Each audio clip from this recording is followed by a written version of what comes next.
Are responsible for approving budgets, contracts, personnel appointments, and to listen to reports from the superintendent. We are not here to make administrative or management decisions pertaining to the daily operations of the district. This is the responsibility of the superintendent. In compliance with the State Government Code on Open Meetings, tonight's agenda has been appropriately posted. This is a meeting in the public, not a meeting of the public. As our guests, you are welcome to observe and listen. These proceedings are being video and audio recorded and will become part of Judson's permanent legal record. In the order that the tape adequately reflects these proceedings, please silence your mobile devices and refrain from talking while others are speaking.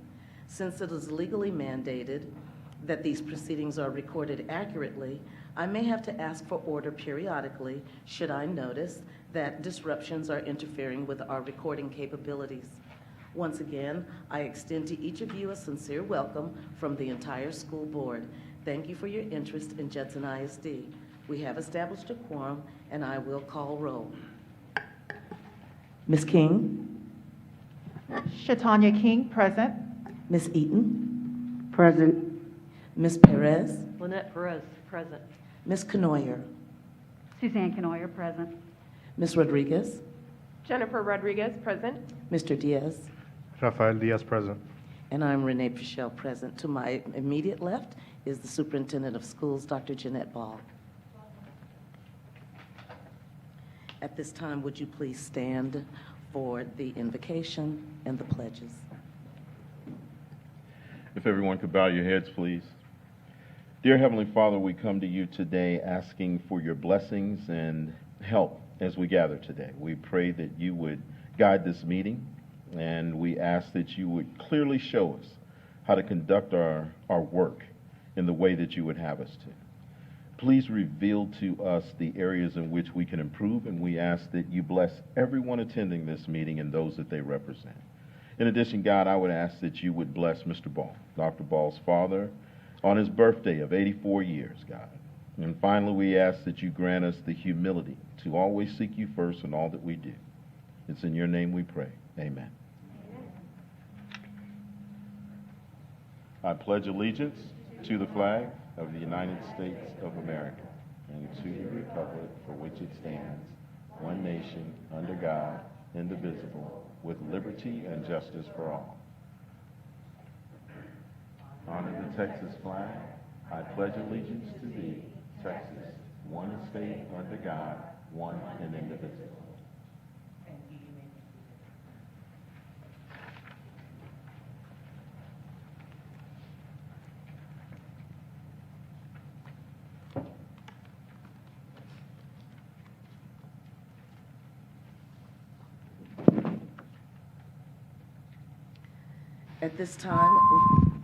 At this time, we will, on the agenda is the public address. And before we begin, I would like to remind our audience that members of the board's procedures for handling public address, the public address portion of our meeting is available to members of the public who wish to address an agenda item to be considered for the board's agenda tonight. The first person that we have signed up is Rebecca Williams.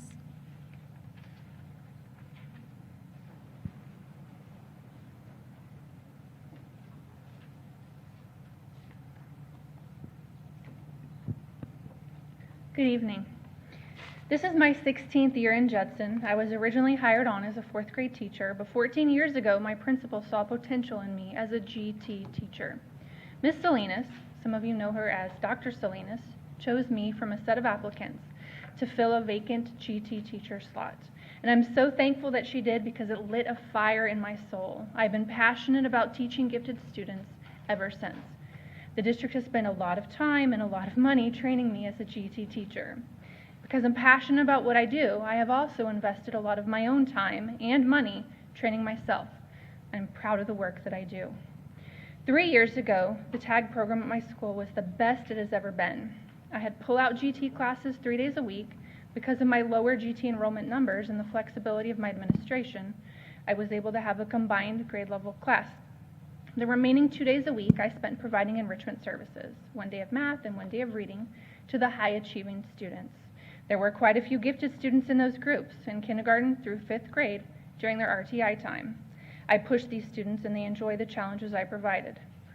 Then the school board voted to move to a 1-to-5 model through attrition. Last year I provided GT pull-out services to 2 campuses. There was no time for extra reading and math enrichment, and the students at my home campus begged me to continue pulling them. This year, I got a phone call the week before school started, and I was told that this would be my last year at my home campus. My campus was selected to continue piloting the tagrarian position. No one could tell me why or how my campus was selected. I have been teaching GT in this district for 13 years. 8 of those years have been on my home campus. But I was told that I would spend this year training my replacement, who at this time does not have her 30 hours in GT. The last time I checked my portfolio, I was just shy of 400 documented hours of GT professional development. Our campus has gone through 3 librarians in 3 years, but I am the one leaving. While this person who was just hired as a librarian is a hard worker, she applied for the librarian position. Now the GT program at my campus has been ripped away from me and tossed in her lap. She is learning how to be a librarian, and she's learning how to provide GT services. I am training her to do my job, as I am being pushed out the door of my home campus. I am concerned because this is not what is best for GT students. Our GT students deserve more than a tagrarian. They need a teacher who is dedicated to GT, a teacher who is passionate about providing GT services, not one who is split between 2 roles, who is working the librarian and the gifted teacher. I'm concerned that we're going to lose our GT students to charter schools that offer GT pull-out, or maybe lose them to homeschooling. And when we lose these students, we're also losing their STAR scores. That was 3 minutes? Yes, thank you.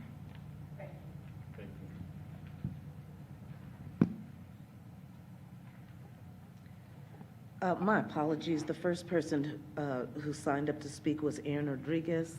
So Aaron, would you please come forward? Thank you.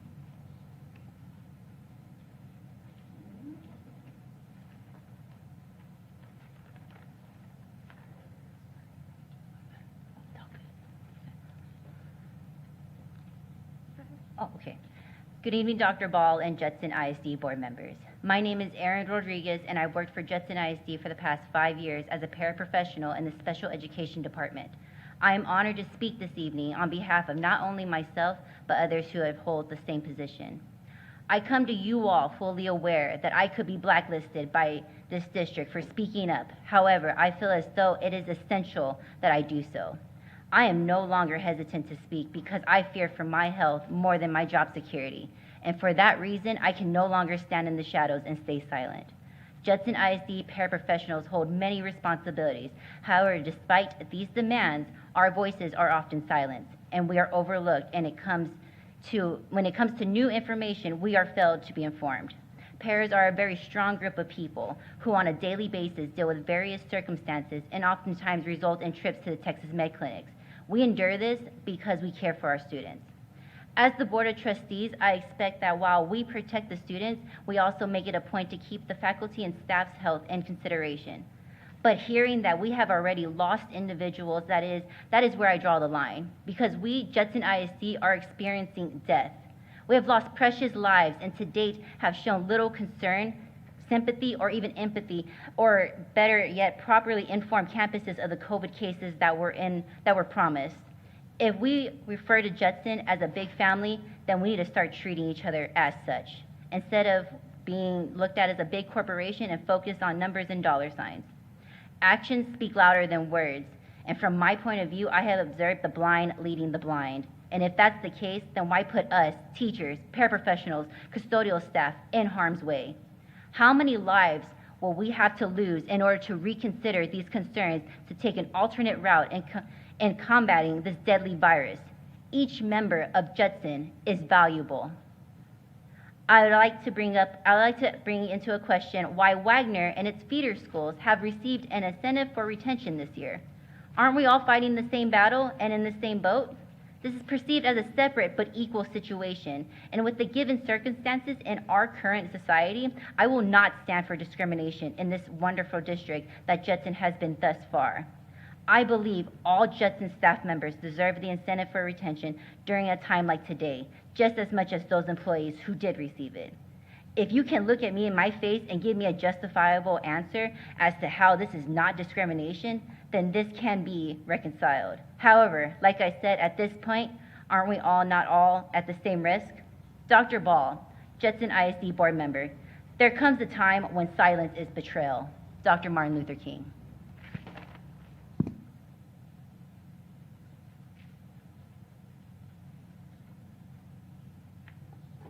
Thank you, Ms. Rodriguez. We have Vanessa Garza, PPE, and thank you to Judson ISD.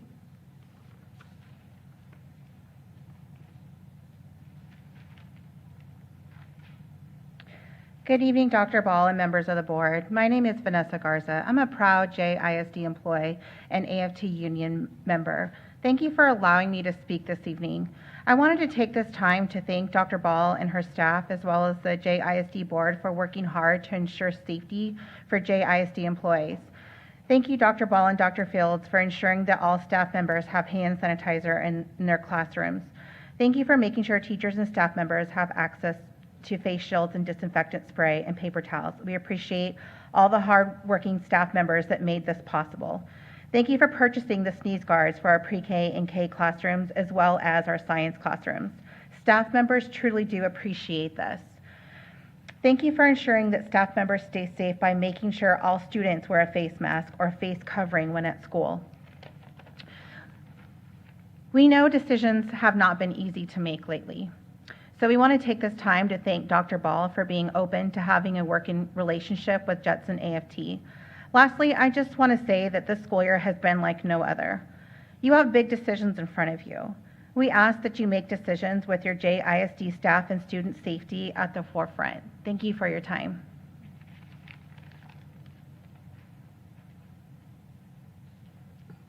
Thank you, Ms. Garza. And now Dr. Fields has a few to read. Yes, ma'am, I have two. The first one reads, Dear Dr. Ball, thank you for being an ally to the teachers and staff during these challenging times of the pandemic and social unrest. As a member of the Judson AFT and as an educator within your district, you have renewed my trust in the leadership of public schools, and more specifically, Judson ISD. We work so hard to teach well and be available to students and their families. I really appreciate that you honor our lives, our time, and our energy by keeping us safe. Thank you for the modeling of innovative, courageous, and receptive leadership by way of meeting with our JISD AFT member leaderships each week. We look forward to continued bridge building and the district strengthening of our district together. Sincerely, Irma Carolina Rubio, art teacher, Judson AFT member of Karen Wagner High School. The next letter reads, My name is Dee Dee Harrelson. This is my 16th year teaching for Judson ISD. I would like to offer a suggestion. I am in favor of the district declaring an American History Heritage Day, but why must it be in September? Traditionally, the President of the United States has declared November as National Day of American Heritage Month, celebrating Native American Heritage Day on the Friday after Thanksgiving. Why not declare November as American History Heritage Month? November 15th through October 15th, November 15th through October 15th, I'm sure they meant October through November, is traditionally Hispanic Heritage Month, which is being voted on today. I feel having these intertwined, obscure, and Hispanic Heritage Month and possibly confuse our young learners. I feel that if we want our students to internalize different cultures, that we need to immerse students into one culture at a time. So I'm asking that you take the dates into consideration when approving the American Indian Heritage Day. Thank you for your time and all that you do. And that's it, ma'am. Thank you, Dr. Fields.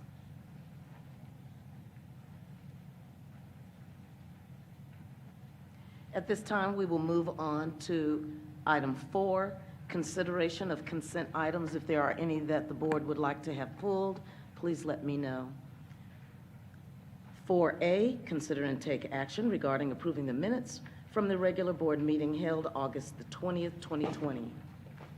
B, consider and take action regarding approving the expenditure equal to or greater than $50,000.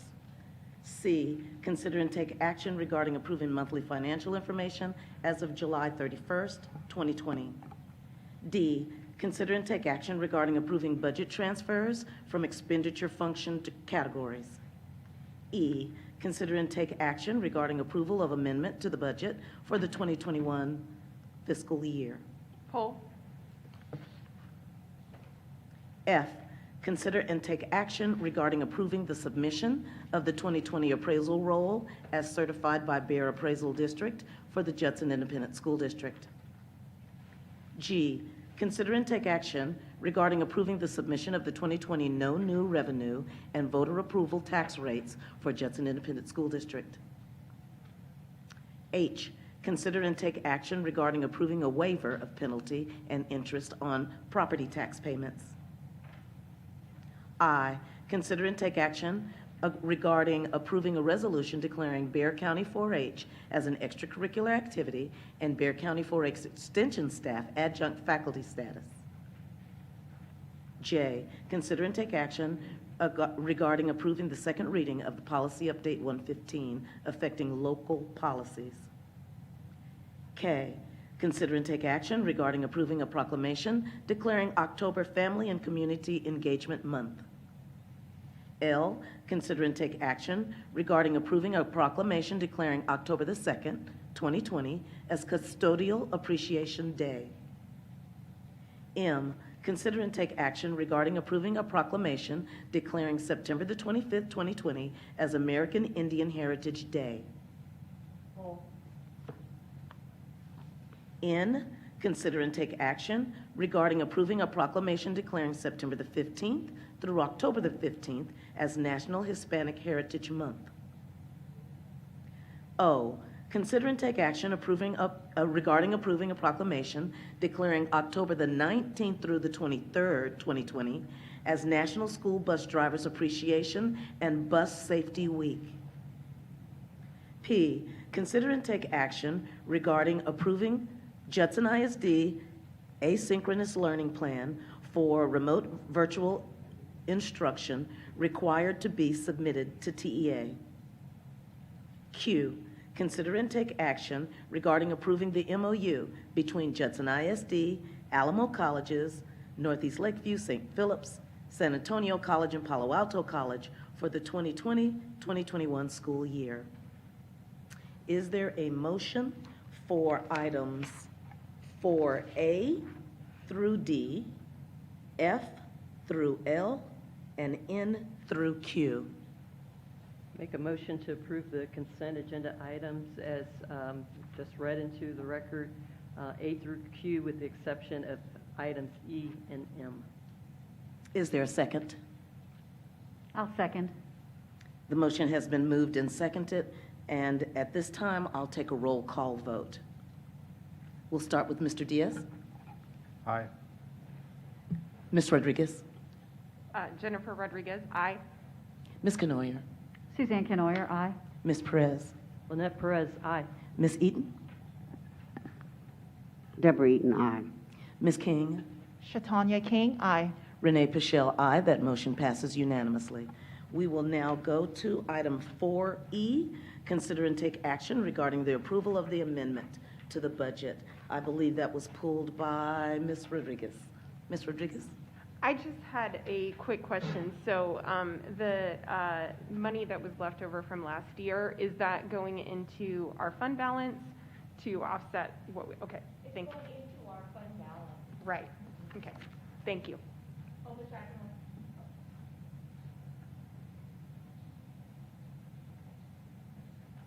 Actually, these are the 2019 maintenance tax note funds, and we didn't finish, like we were buying a couple vans tonight, and we didn't finish the chiller project, so we're just rolling those forward to take care of those this year. Thank you. Is there a motion for item E? I move we approve. I'll second. Motion has been moved and seconded, and let's start with Ms. Rodriguez. Aye. Mr. Diaz? Aye. Ms. Canoyer? Aye. Ms. Perez? Lynette Perez, aye. Ms. Eaton? Deborah Eaton, aye. Ms. King? Shatanya King, aye. Renee Pichelle, aye. Motion passes. Item M, consider and take action regarding approving a proclamation declaring September the 25th, 2020 as American Indian Heritage Day. And I believe that was Ms. Perez that pulled it? No. Ms. Eaton? Go right May. ahead. I just want to know, can we move it to November? Please? I disagree with that. So just to clarify, yes, we can move it, but of course it would take board, action and approval. So, but it could always be moved, but I'm not saying that we have to. Well, we normally celebrate it in November. I think if I remember correctly, it's been this time at least for 2 years that we've had it on the agenda. So we didn't move it this time from last year. But I was looking it up right now as Dr. Fields was reading it, and I find various information. So it seems to vary a lot. So it's of course up to the board. We could pull it, and I could bring back some more information, but I am finding right now that and this is just one source, that for 2020, it's supposed to be November the 27th. But then when I look at another site, it gives me another date, so I would need a little more time to look and see what's truly correct. Thank you, ma'am. And Ms. Rodriguez, did you want to add to that? Yeah, so in my conversations with friends who identify as being part of the Native community, they usually object to it being celebrated the day after Thanksgiving because it contributes to a false narrative about indigeneity in the United States. And so I don't know the significance, to be honest, behind doing it on September 25th, but I object to it being in November. Ms. Canoyer?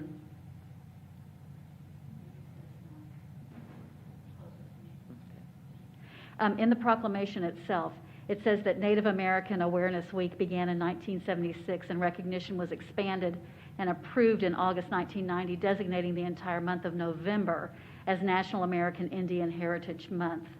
And it seems to me that perhaps one day in November would be a more appropriate day. I'm not sure that we should move that this year, but I think that perhaps our curriculum specialist, the social studies specialist, could do a little more research and talk about maybe is there a more appropriate date in that month to recognize it.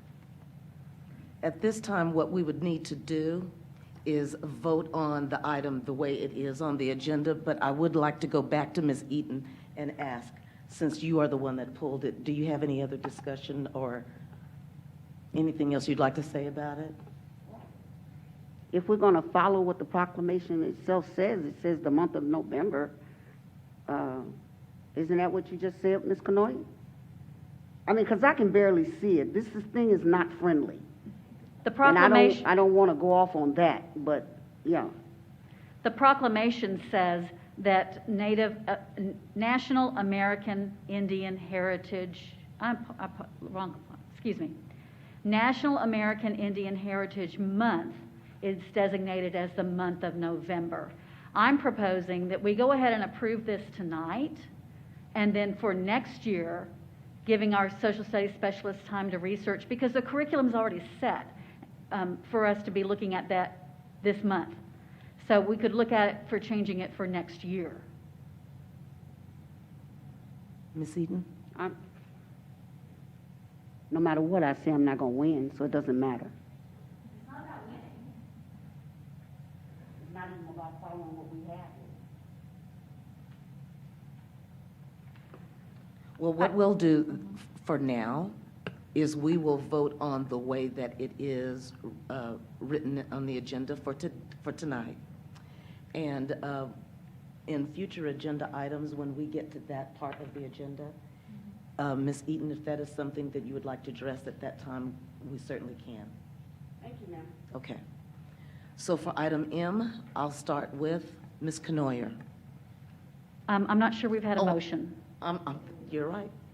We So haven't had a motion I'll yet. move to approve Will you move? item M as presented. All righty, and is there a second? I'll second it. And I'll start with you, Ms. Canoyer. Suzanne Canoyer, aye. Ms. Rodriguez? Jennifer Rodriguez, aye. Mr. Diaz? Rafael Diaz, aye. Ms. King? Shatanya King, aye. Ms. Eaton? Deborah Eaton, no. Okay. Lynette Perez? Lynette Perez, no. Renee Pichelle, aye. And the motion passes 5-2.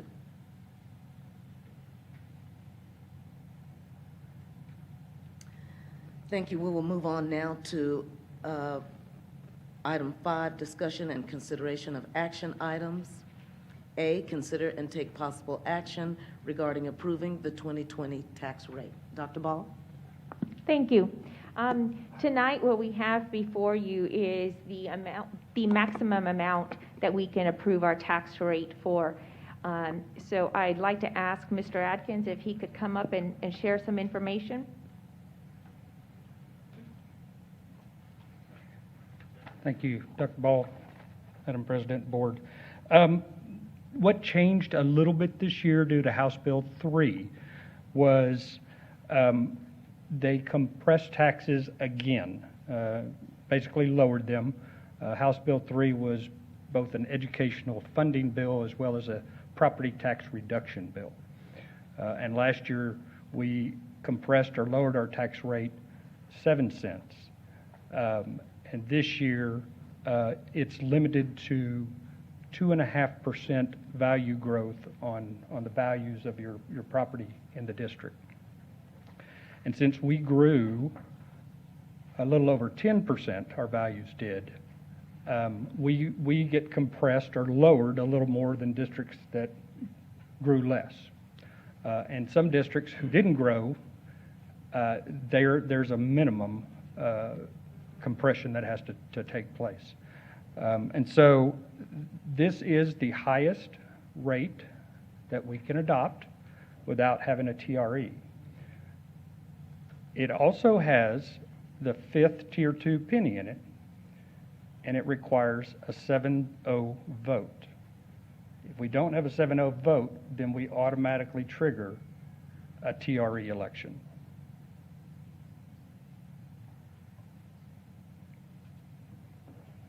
Does anybody have any questions or comments to make?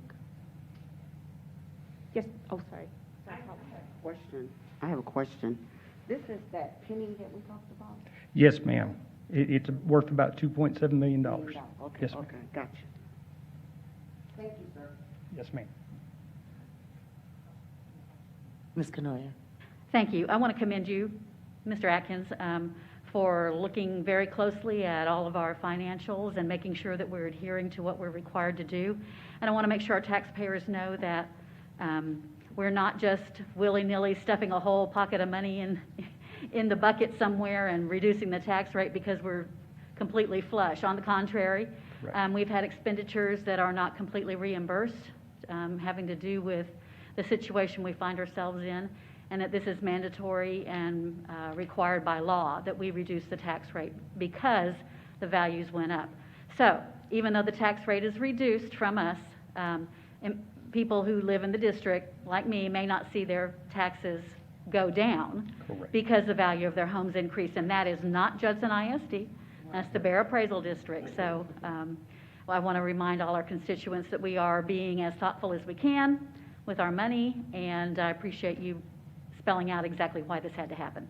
Yes, ma'am. Thank you. Is there any other discussion? All right, then at this time, I'll consider a motion. I move to approve the tax rate proposed of 1.2, the tax rate be decreased by the adoption of a tax rate of $1.2749, which is effectively an 8.13% decrease in the tax rate. The total tax rate consists of a rate of 0.9121 for maintenance and operations and a rate of 0.3628 for debt service. Is there a second? I'll second. Motion has been made and seconded. I'll start with Ms. King. Shatanya King, aye. Ms. Eaton? Deborah Eaton, aye. Ms. Perez? Lynette Perez, aye. Ms. Canoyer? Suzanne Canoyer, aye. Ms. Rodriguez? Jennifer Rodriguez, aye. Mr. Diaz? Rafael Diaz, aye. Renee Pichelle, aye. Motion passes unanimously. Thank you very much. Thank you. And there you go, Mr. Atkins.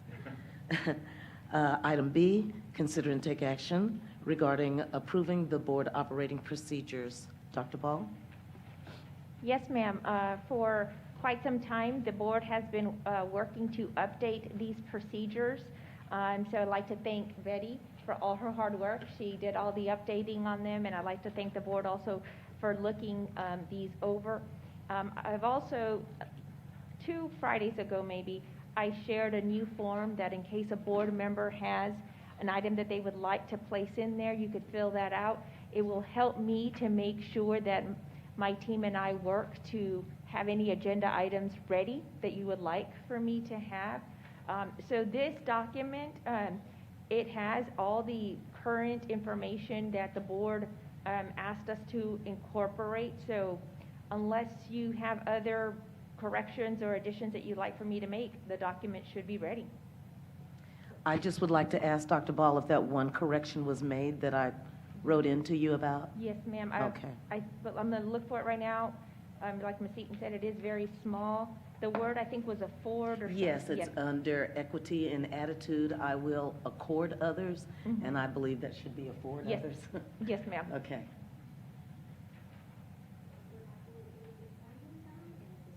Okay, thank you so much. Thank you, Betty.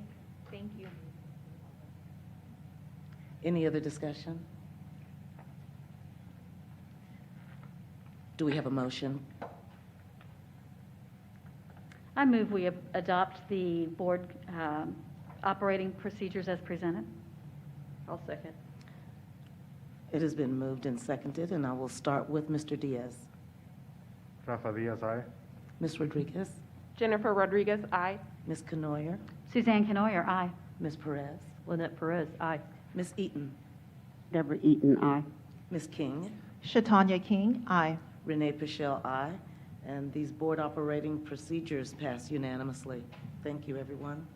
Item 5C, consider and take possible action regarding nominating board member for an alternate to represent, and an alternate to represent Judson ISD for the National School Board Association Advocacy Institute. Dr. Ball? Yes, ma'am. Almost about a month ago, I sent out some information to the board asking if anybody was interested in this opportunity. I got only 2 suggestions. So at this time, I would like to recommend that the board approve having our board president, Ms. Renee Pichelle, as our nomination, and then our alternate, thank you, Ms. Deborah Eaton. Is there any discussion? Well, then we'll make a motion. Is there a motion on the floor? I'll move to approve as recommended. Second. Motion has been moved and seconded. We'll start with Ms. Perez. Lynette Perez, aye. Ms. Eaton? Deborah Eaton, aye. Ms. King? Shatanya King, aye. Mr. Diaz? Rafael Diaz, aye. Ms. Rodriguez? Jennifer Rodriguez, aye. Ms. Canoyer? Suzanne Canoyer, aye. Renee Pichelle, aye. Motion passes unanimously. Thank you. We will move item D into closed session and move on to 6, discussion items and reports. Superintendent report. Dr. Ball? Yes, ma'am. This evening, we'd like to conduct a little different construction update. We will focus on one specific campus that we have learned is having some construction challenges and opportunities.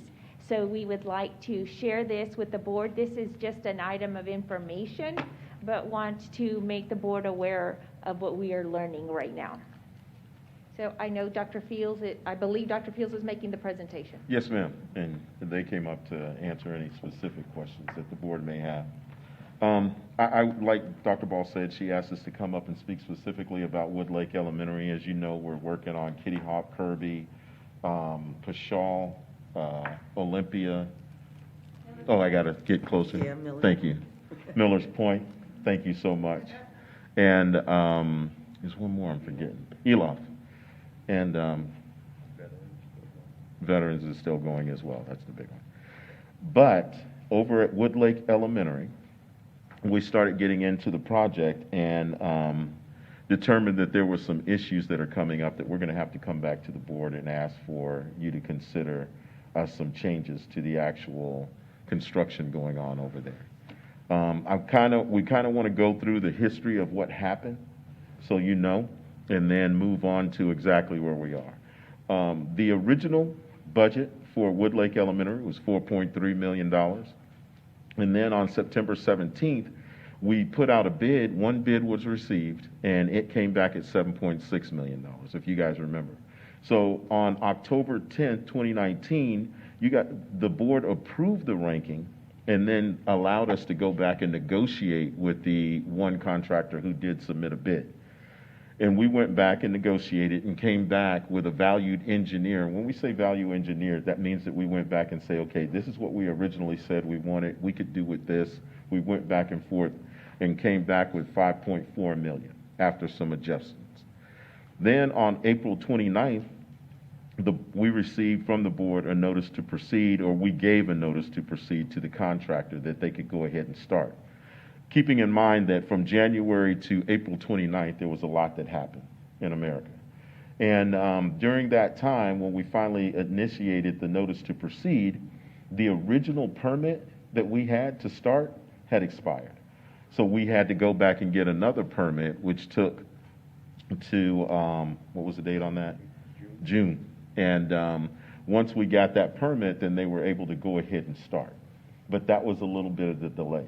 And later on, we're going to let you know that that delay may cost us some days where we have to pay the contractor because it extended building the actual school.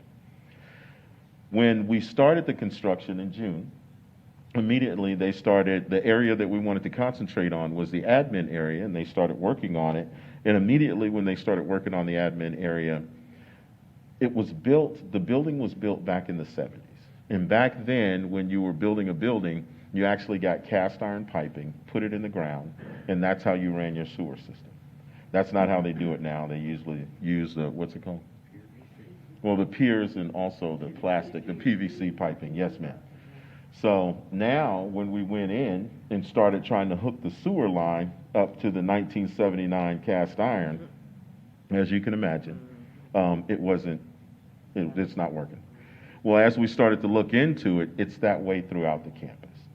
So now we're doing some diagnostic work to make sure that we look at everything to see just how much degradation there is around the campus. And then we're going to have to address all of this before we go forward. Because there's no reason to put in a new kitchen, which we are, a new bathrooms, which we are, and then have the sewer line back up, and then it doesn't work well. So we kind of wanted to show you some pictures, the areas that are going to be of concern. And the reason why we have this area on top highlighted in green is because that was built in the 80s, not in the 70s. So that's a little annex in the back of the gym and some other areas. But down front, the blue area is the admin area, and the red areas are the group restroom areas that are all over the campus where most of the sewer line is coming from. This is the actual look of the front bus loop, and this will be the admin area that we're working on. And you saw that rendition of the first picture we put up on how that should look when we're done. Now, this is a more rudimentary look at what we're dealing with. If you look down at the bottom, where you see the orange line and the green line, that's the administrative area where we're rerouting the lines for the restrooms and the sinks that would go in the admin area. But when we went in, the whole crumbling thing started to happen and we couldn't hook up. Well, then if you look at the yellow area next to it where some of the group restrooms are, we started determining that there were some sewer problems there as well. So as we went through the campus, the X's that you see coming up the middle is actually a sewer line that runs from the back of the campus to the front. If we were to try and correct that sewer line, we would have to excavate through the middle of the campus, which is not the best way to go. So now we're trying to work around the campus while maintaining and correcting all of the sewer lines that we have to look at. So the first one, this is the administrative office. So when we started to go through, you can see how deep we had to get in terms of finding that sewer line. So we have enough in our contingency plan, right? The contingency plan to go ahead and start moving forward on the administrative area. So we can start moving forward on that area now. But we're also going to have to look at, there's a little green line that you see over to the right. That is a group of drinking fountains that are in the cafeteria that have a sewer line hooked to it, and then the new cafeteria that the cafeteria kitchen that we're pushing out over to the right is going to hook to this. Let me see if I can do this. A line that runs this way. Coming from the outside? Coming from the outside in. Yes, ma'am, exactly. Exactly. So what we're going to do is, rather than re-put the drinking fountains here, we're going to move them over here and put 4 drinking fountains in between these group restrooms, if you can see. That way it keeps us from having to come so far into the cafeteria. And this picture actually shows those fountains that we were talking about right here. And it shows us pushing back that cafeteria up top. Now, in addition, these are the group restrooms over here. So we will have, on the boys' side, 1 drinking fountain and then 1 fountain that you can fill up a water bottle with. And then on the girls' side, we'll have 1 drinking fountain and another one that you can fill up water bottles with. And here's the group restrooms. And these are those 2 drinking fountains that we were talking about. But there'll be identical ones of these on the other side, and one of these will be for filling up the water bottles. Now, once we start to work on that restroom, the only way for students and faculty to be able to use those group restrooms are to go to the other side. So we want to build a permanent structure that allows for them to cross over from building to building right here through inclement weather, because we don't want them having to walk out in the rain. So that'll be another addition that we would have to bring forward as well.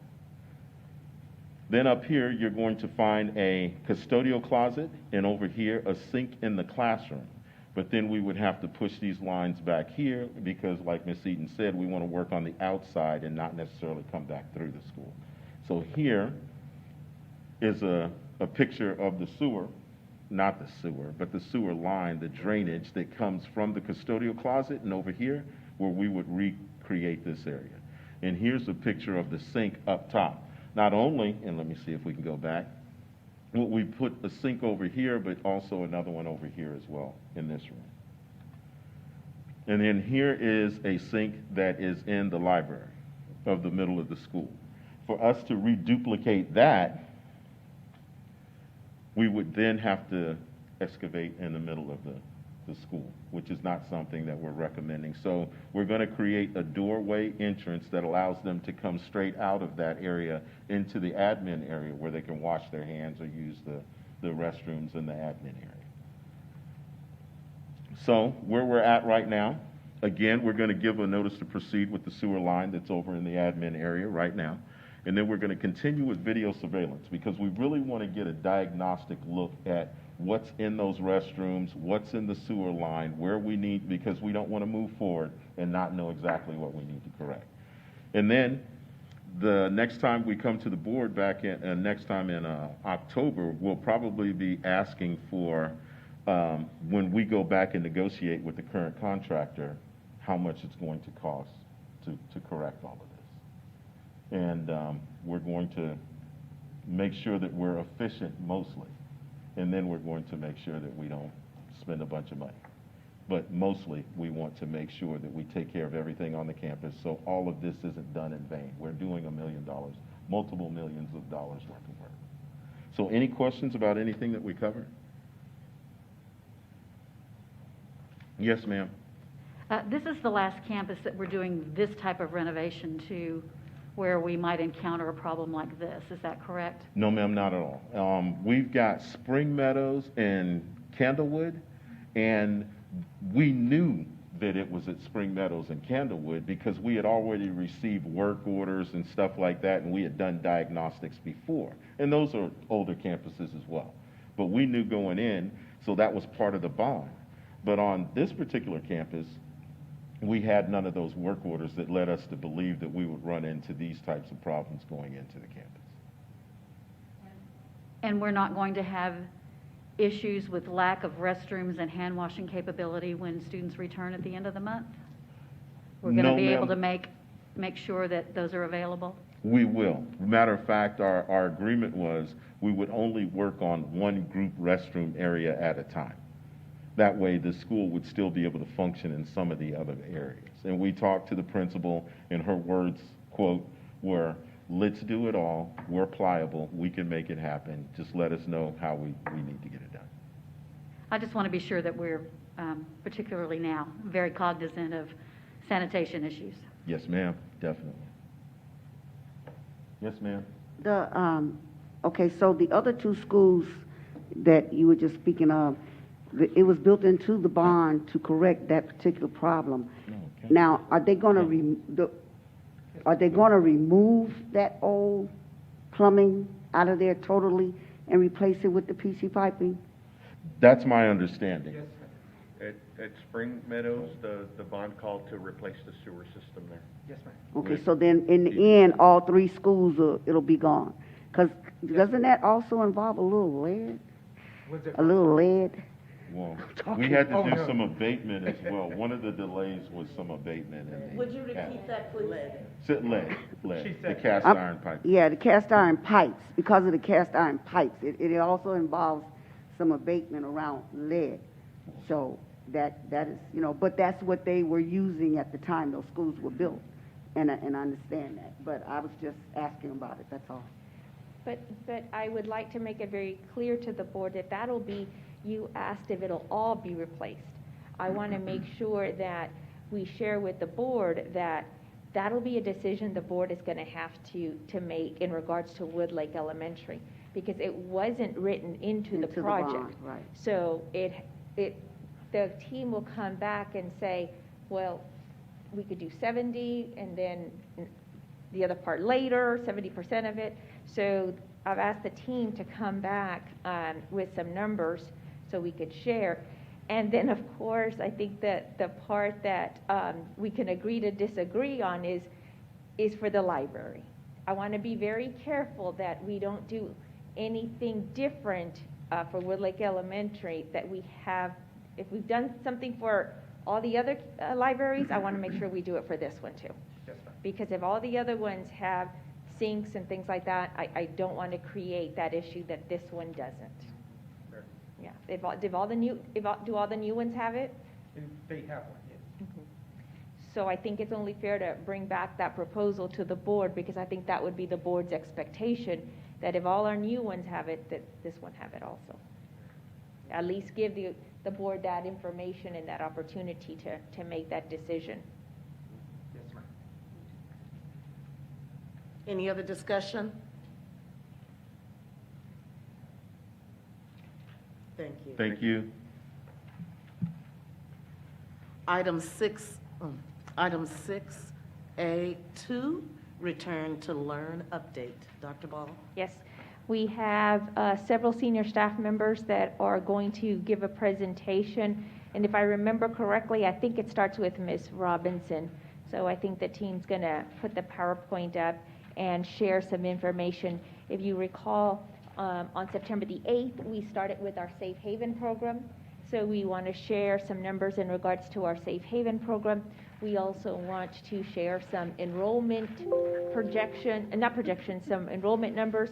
We also want to share some information with specific subgroups such as special ed, GT, bilingual. So the team has worked very hard to provide this additional information.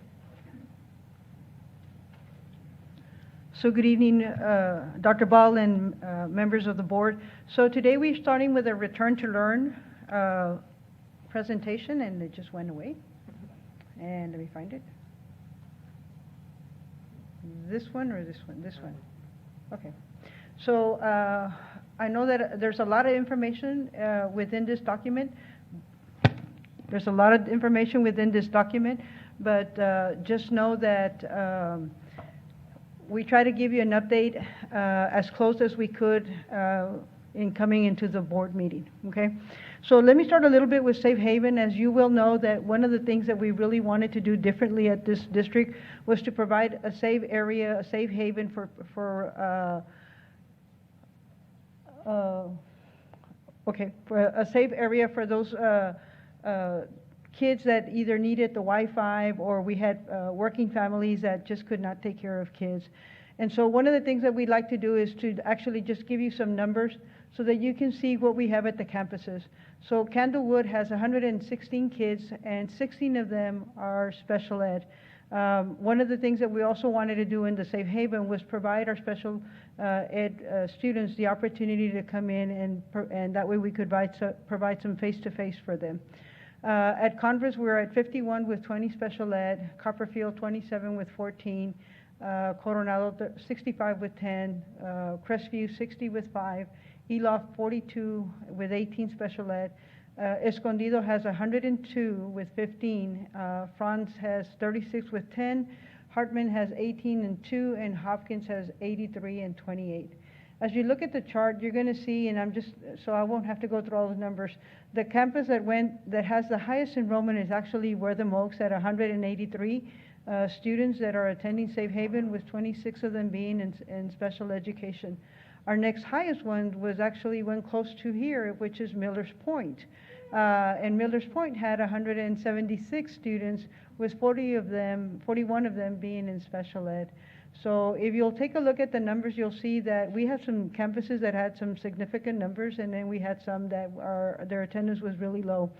Overall, we have 1,477 kids in Safe Haven, with 323 students overall as far as being in special ed.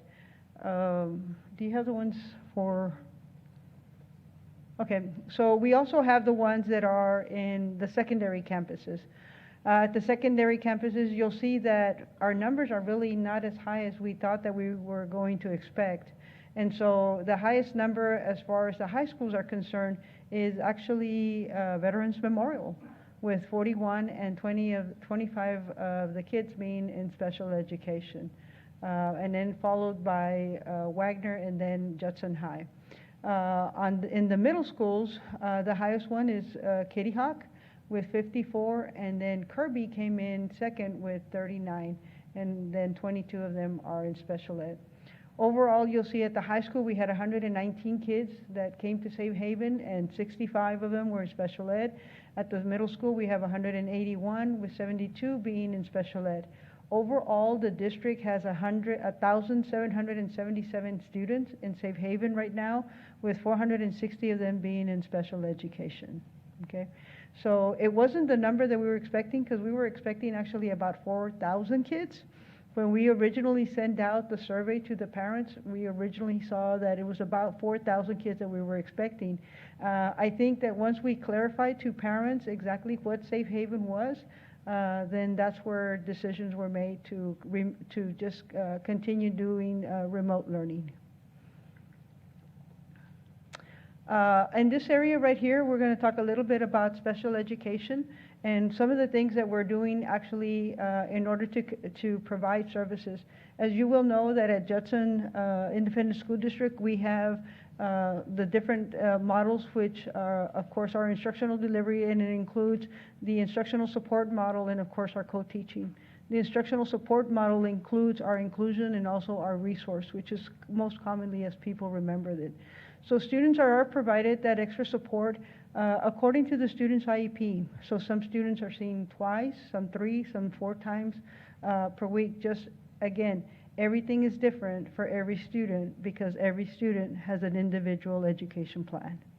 As far as the tutorials and intervention time, again, it goes back to the individual students according to what their needs are, and that is how we provide it.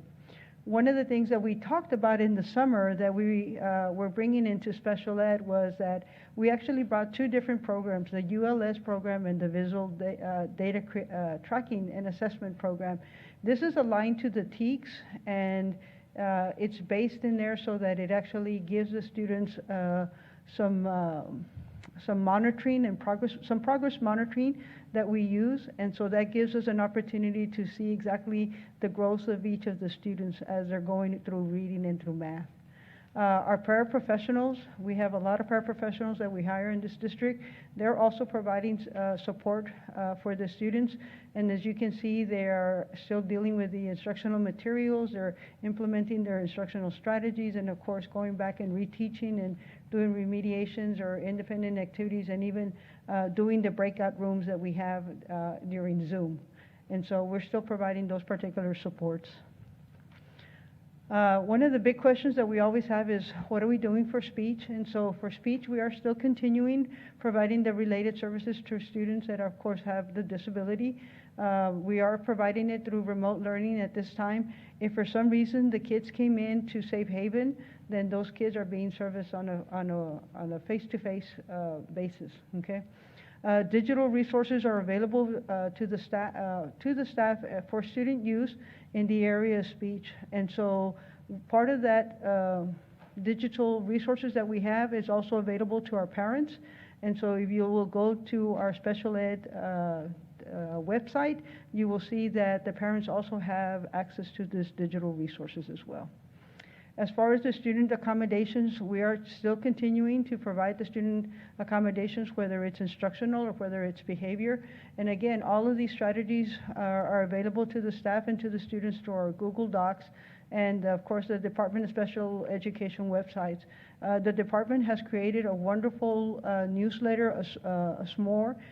It provides a great deal of information to our parents and our community, and a lot of the links are there so that they automatically click them and they automatically take them to the department. And so we've been working very hard on that.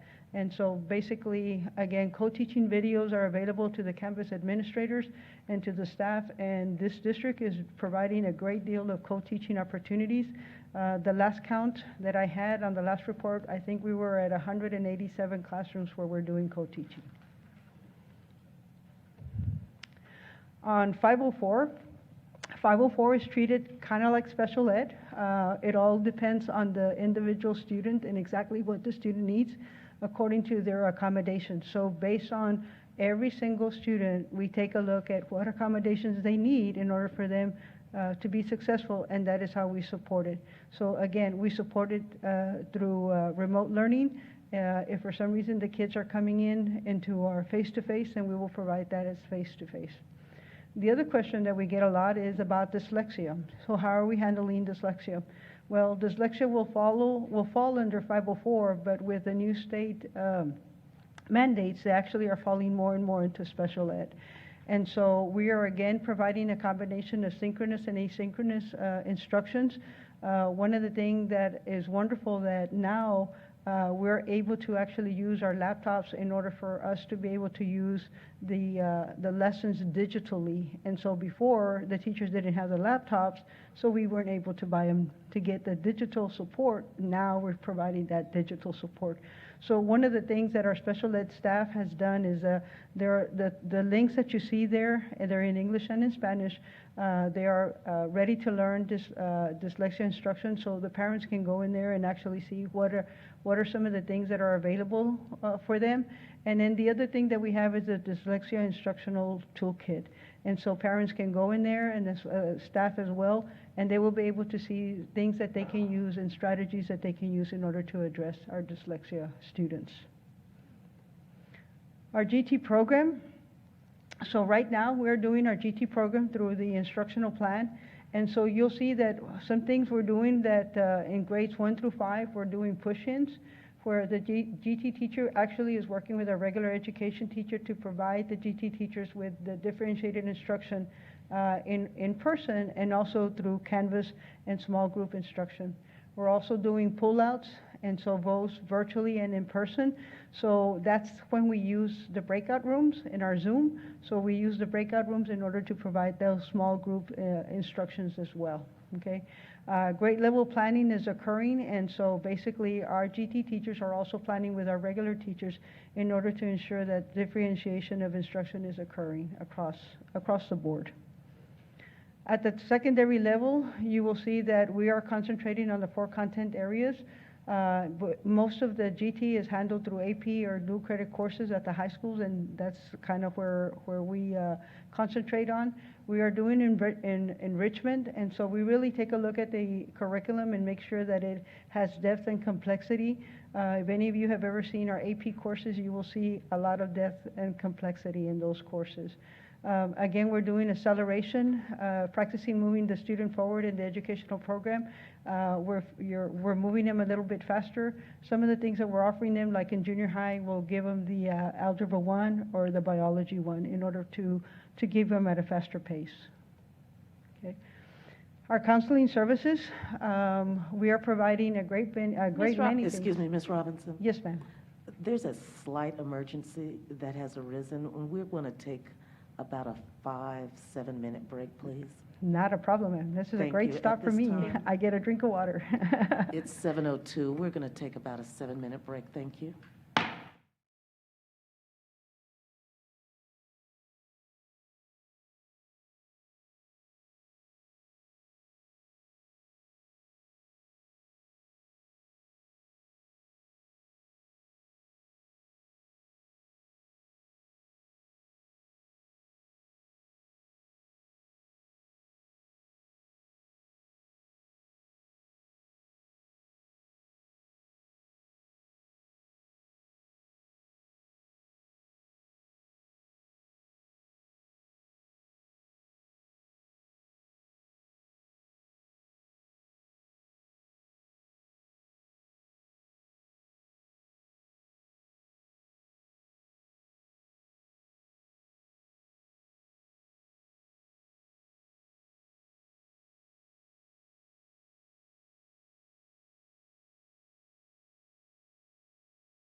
very much for your patience.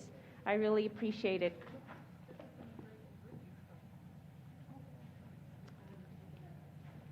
Yes. We're going to resume now at 7:13 p.m. And let me just say, keep Mr. Diaz in your thoughts. He's being transported home. EMS had to come and find out what his problem was. We still don't know, but he's going to leave us, and we still have a quorum. But think about Mr. Diaz, please. Thank you. We'll continue now with our Return to Learn update, Dr. Ball. Yes, ma'am. We're going to go ahead and have Ms. Robinson. And I will continue where I left off. So we are leaving off, we left off on counseling services, and so as you can see, those are the current projects that we have. We started, of course, with our backpack distribution. We're trying to do as much as we can to service our kids, whether it's the shoe drive or whether it's a food drive and those kinds of things. I think the most important piece of this is the counseling letter that is going out on a monthly basis to our families. And so basically, that is just focusing on some of the things that the curriculum department, that the counseling department is doing. Mindful purposes, the town hall meetings already started, so those are some really important parts, especially for the wellness for our kids. And so we have created some really nice rooms where the kids can actually go and look at and listen to music or learn some study skills and some calming effects and those kinds of things. Community in school, of course, is a great part of who we are, and so there's a lot of collaboration going on with assisting the families right now. School supplies were donated, and we told you about that, and those are the schools all the kids in those particular campuses receive school supplies from community and schools.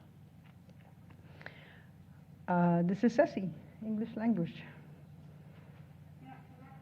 Yes, ma'am, absolutely. That one, the Elf Louise slots, Yes, are those, we're going to have 35 students that are selected by Elf Louise? it's 35 families. Families? Yes, Oh, okay. so we already have identified the families, and so anyone below the age of 18 and under will receive a gift from Elf Louise. Okay.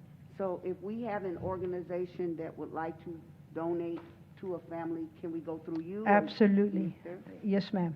Thank you, ma'am. Yes, ma'am.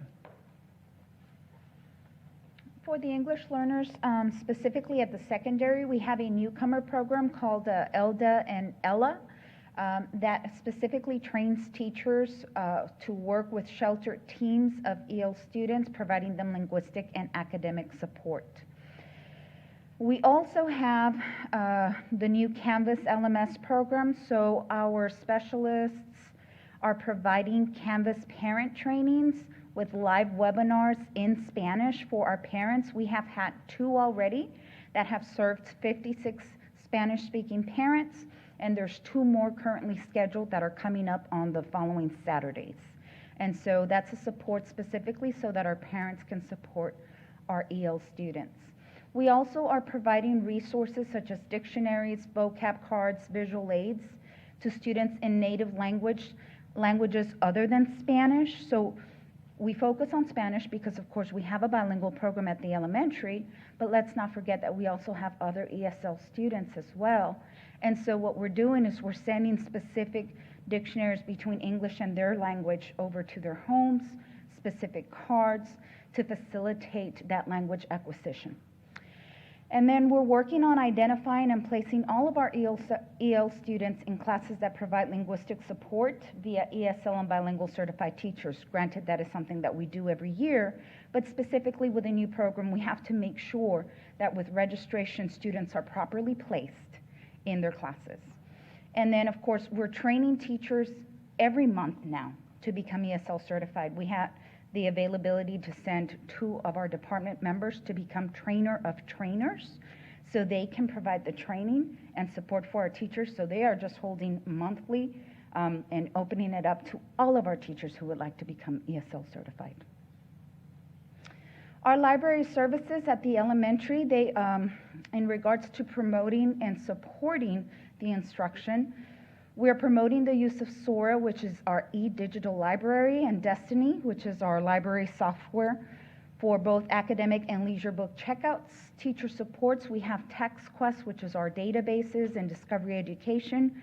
That's our new program that we took back again this year. We have co-teaching. Our librarians and library aides are supporting instruction right now, and specific support upon request. At the secondary, we've started book clubs. In September will be our first meeting. For young adult readers, we have monthly newsletters that are shared out with the entire community, and they've assisted with textbook distribution, collection to students via curbside, as well as supporting parents at the campuses who call with technological issues for Canvas, LMS, student portal, etc.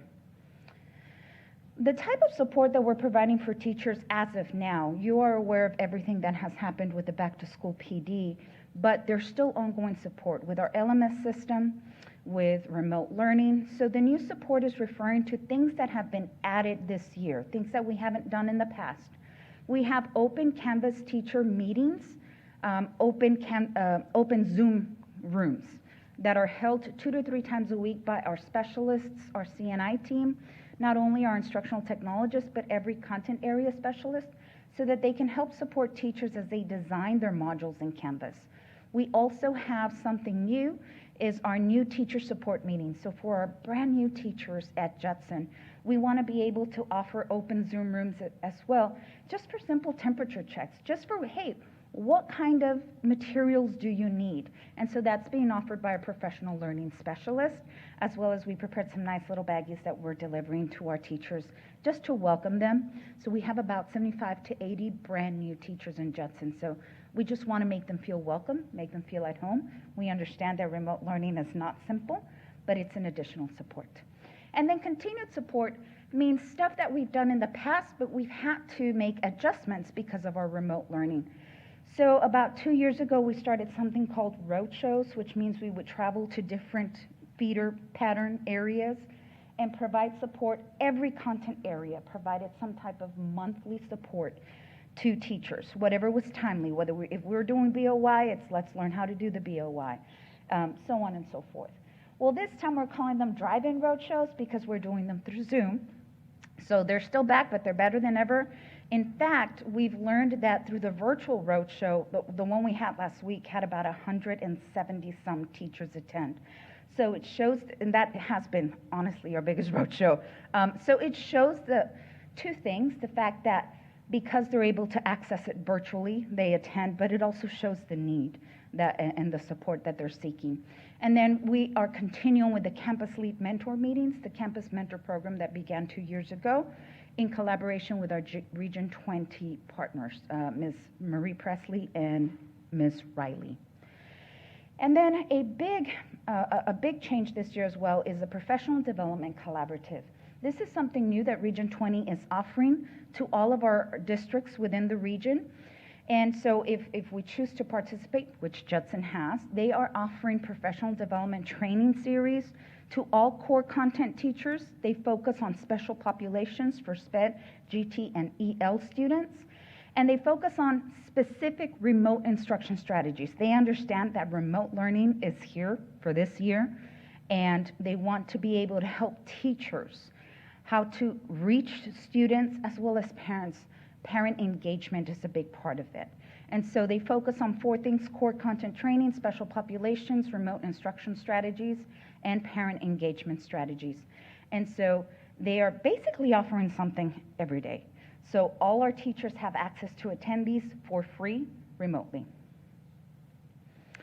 Also, Canvas, ongoing Canvas support. You may recall that in August we introduced to you the new Parent Online Academy website, and we talked to you, shared with you some of the offerings. I wanted to give you some metrics on our website. We have had 11,811, it's right here, visitors, and all of the page views that we have had. So I just wanted to offer those metrics to you. We've also held live webinars in the evenings, on weeknights, as well as on Saturday mornings. Since this data was gathered last week, so as of a week ago, we have had a total of 402 parents attend 3 virtual introductory sessions in English related to Canvas only. I just wanted to speak about Canvas support. 56 of those, in addition, there were 2 sessions offered in Spanish and there were 56 parents attending. We also have a parent troubleshooting guide that's part of our Parent Learning Academy that specifically talks about what do you do when the student portal is down? What do you do when Canvas is down? What do you do when we can't access a particular item? Letting them know that every teacher has a messenger text system as a backup when the internet is not working, things of that sort. Okay, this is the enrollment as of 9/15, so a couple days ago, versus last year's enrollment. And what we did here is we broke it down between elementary, so this is the first slide is elementary, and you can see that in elementary there's a slight decrease of 1.6%, but when I show you the secondary, you will see that in the secondary there's an increase in enrollment of 2.2%. I'll particularly point out, for example, Karen Wagner High School that has had an elevated enrollment, and this is due to the communities that have established behind that campus, which really actually belong to a different nearby district, but we've noticed a great enrollment from that district at our campus. And so when you look at the district totals, last year on 9/15, we had 23,712. This year we have 23,796, so it's an increase of 0.4%, less than a percentage point. I just want to remind everyone what student engagement is and how TEA says we need to measure it with asynchronous learning. So it's really quite simple. If they attend a Zoom video conference, they are considered present, they are considered engaged. If they don't attend a Zoom, but they engage in our LMS system by submitting an assignment or a daily checkpoint, they are considered present. So those are really the only factors that TEA says they're considered engaged. Now, some students who might not have access to an online system, they can have telephone conversations with their teacher. That's considered engaged because the word is student-teacher interaction. Of course, video conference is probably the best way to do that, but there are alternatives so long as they focus on the student academic progress.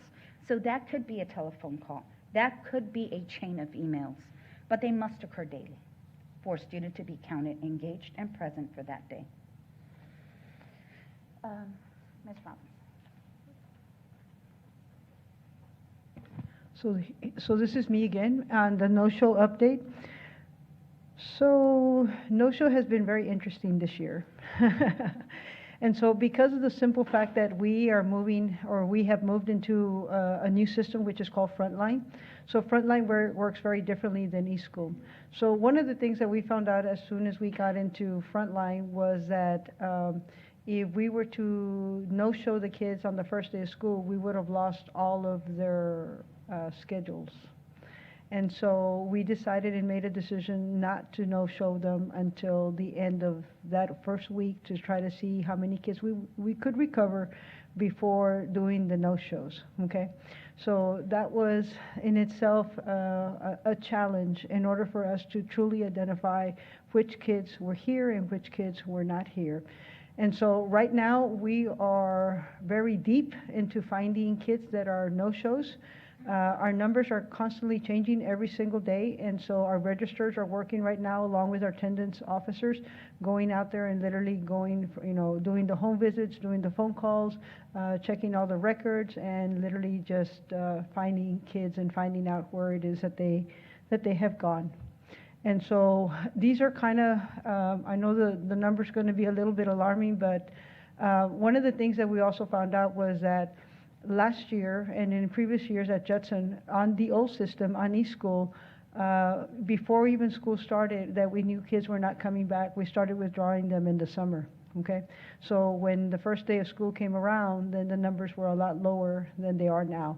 Of course, we didn't drop anybody or withdraw anybody because we had no idea exactly who was going to walk into our buildings. So if you'll take a look at last year's numbers compared to this year's numbers on excluding the leavers and the movers, last year we had 267. This year we have 1,002, and that's kind of the number that we have been. That's our target number that we're looking, and just looking for kids everywhere at this point in time. Including the leavers and the movers. So last year, overall, we had 1,700 kids that did not return to our school. Right now, we have 2,264. But again, our numbers are changing constantly. And so we kind of figure that when the kids have that face-to-face, we're going to have an increase.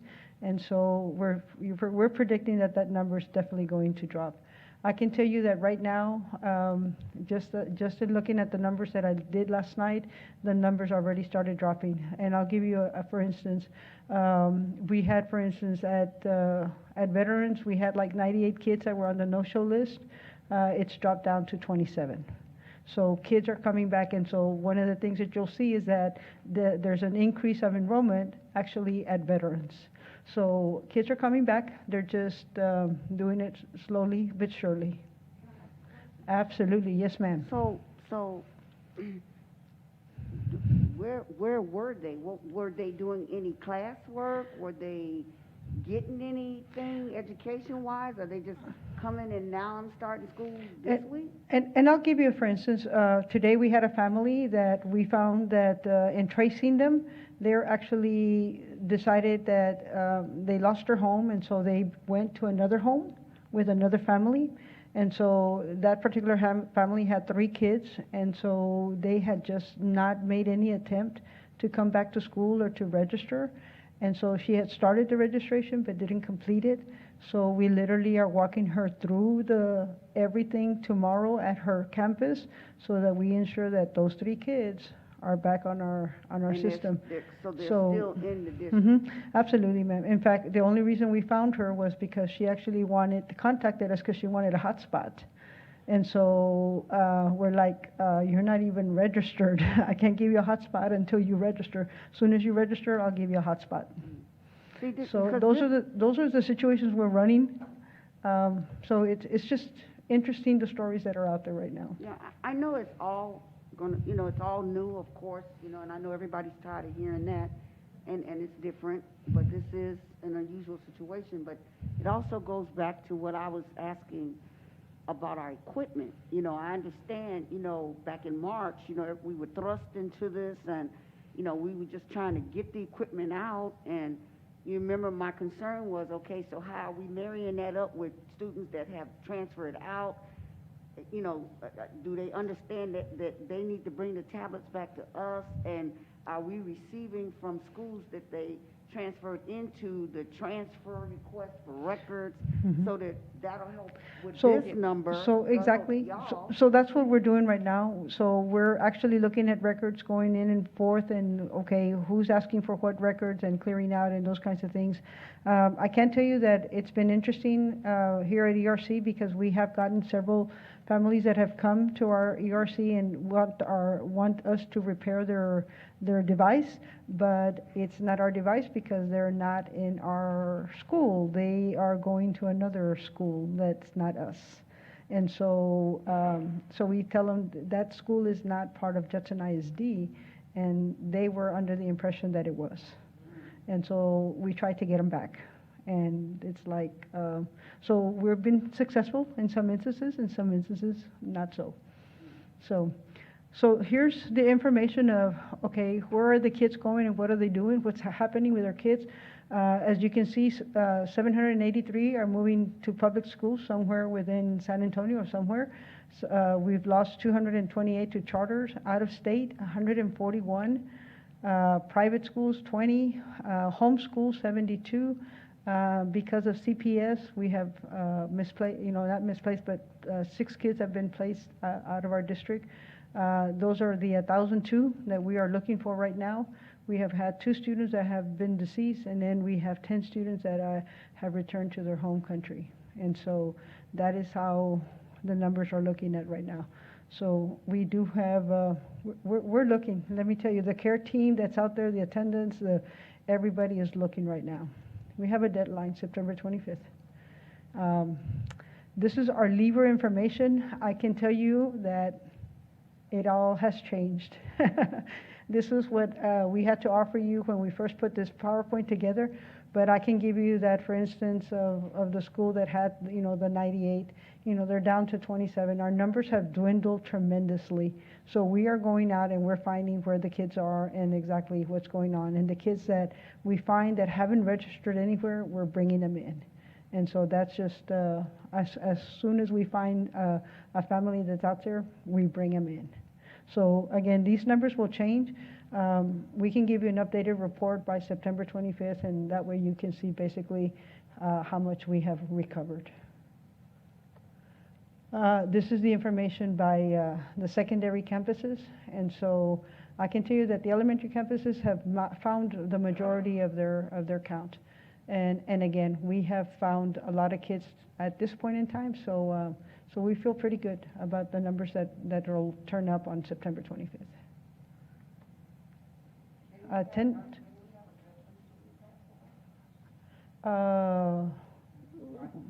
Yes, ma'am. Ms. Eden, we can't hear your question. Would you use your microphone, please? It's about the student that passed away, but she named the student and I can't. And attendance funding is not. You don't want to take this? So attendance funding, along with all the other new stuff we have new attendance codes, and our PEMS clerks and counselors have been doing a fabulous job working with our campuses to make sure that that's correct. TEA recognized this, and so what they did is they used a funding, they're going to use a funding formula for this year that they used for Hurricane Harvey. And so what they did is they took our ADA for the 18-19 year and our ADA for the 19-20 year, and they said, did you grow or did you shrink? And thank goodness, we grew by 1.4% of those two. So we're going to be funded at 101.4% of our final 19-20 ADA that we got paid on. And so that's really a good thing for us. So we're going to be paid about 500 students, or ADA, extra for the first 12 weeks. We have 12 weeks to figure all this out. After that, what they're going to do is the last 24 weeks of school is going to be going back to actual ADA. So that's when we really got to get the attendance figured out, make sure everybody understands what counts as attendance and what counts as absent. But we are capped at our 18-19 attendance rate.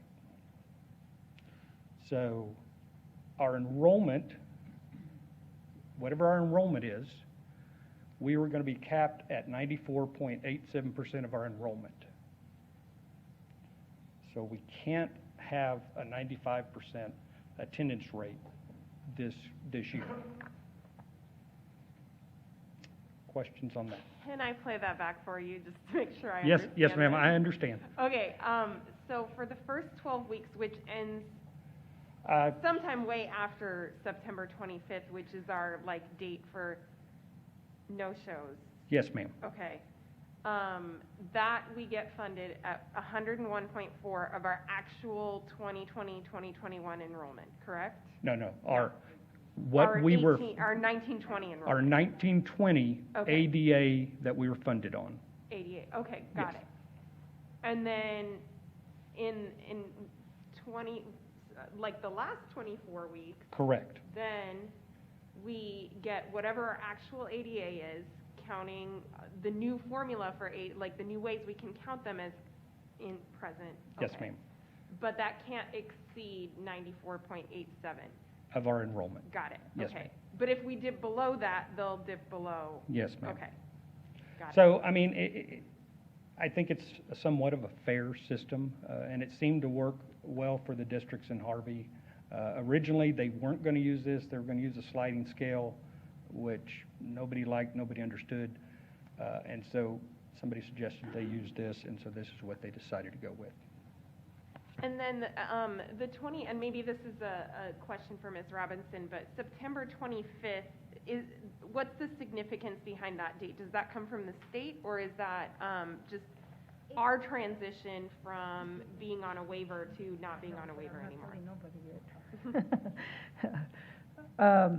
Ceci's reminding me, and I'm just like, no, but I'm not telling nobody yet. Actually, September 25th, it comes strictly from the state. So the state basically sets that deadline for us to be able to find our students. So we also include those students from the 2019-2020 school year. And so we have a responsibility to try to find as many students that for some reason we lost throughout the year and be able to account to where they went. And that's just coincidence that it is the same date that like Safe Haven ends and we would transition to like the other learning No, plans? actually, it just turned out to be a coincidence. Okay, so that was No, just got it. Okay. I want to say, yes, we did that for a reason. No, I'm just kidding. We're starting on, Safe Haven, face-to-face starts on September 28th. Correct. And so, Right. Safe Haven actually started September the 8th. So, Right, but Safe Haven ends on the 25th because Correct. that's a Friday, and then the 28th is the correct. Monday after It was that. just a good So that's transition just for us. coincidence. Okay. It's just a total coincidence, Thank yes, you. ma'am. I'd like to take credit, but no. Well, it would be more convenient if it was the 28th and we had like just more kids suddenly magically right. appear because they can come in person. I don't know, but anyway, Correct. thank you. So I just want to finish by saying we really want 97 or 98% attendance, even if we only get funded at 94.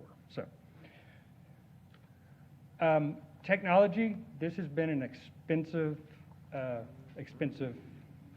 venture that we've done. Oops, excuse me.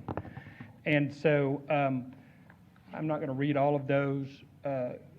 We have purchased lots of Chromebooks, laptops. In fact, the laptop update is we had 500 delivered this week. We started delivering those out to campuses today. Our bandwidth is at 20 gigs. That's what it costs to install, and the first year's annual cost after that, it'll be $360,000 a year on top of what we're paying. The parking lot Wi-Fi should be finished next week. Our Canvas and Qualtrics will all, and Hotspots all have some recurring annual cost, and those are being distributed. We've got document cameras we're going to be distributing probably next week, and the headsets we got out last week. Mr. Atkins, Yes, ma'am. brief me on Qualtrics, please.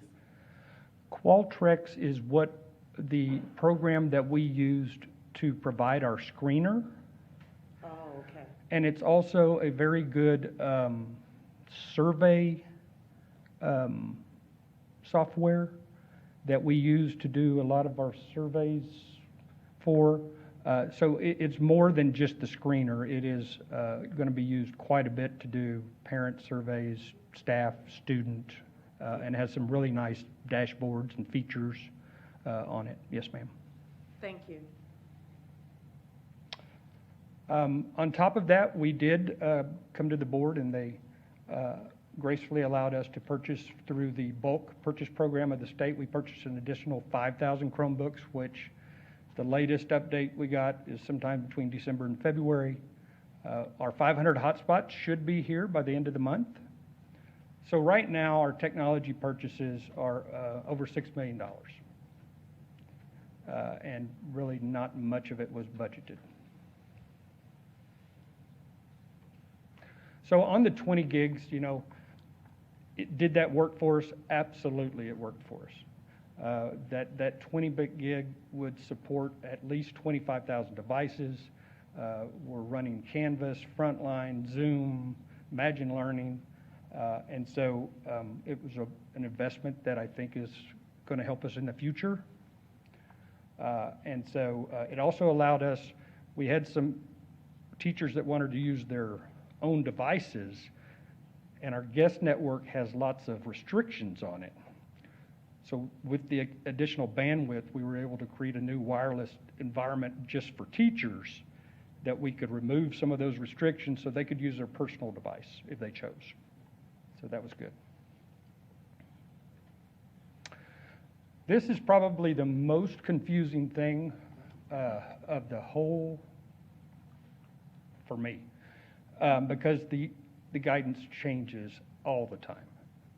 It changed September 15th.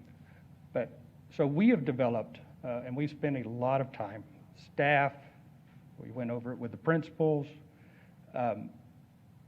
trying to develop a guide that provides some consistency in how we respond to COVID. What is the expectation for the daily screener? What's the expectation for masks, social distancing, hygiene practices, whether it's in your office or in the bathroom. And so, so we've got that. We're going to be going over that with principals and staff. And we're also going to be using that. We've repurposed some staff because we know when the students come back right now, our nurses have been doing a lot of this and our employee services. And the nurses are going to be really working with the kids.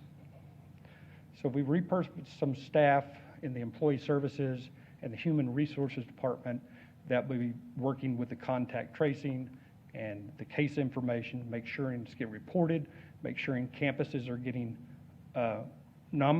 notified when a case happens. And so we actually start that next week. Personal protective equipment, again, this has been another expense. We've purchased about $400,000 worth of personal protective equipment, and we've received, on the right-hand side, this is what we received from the state.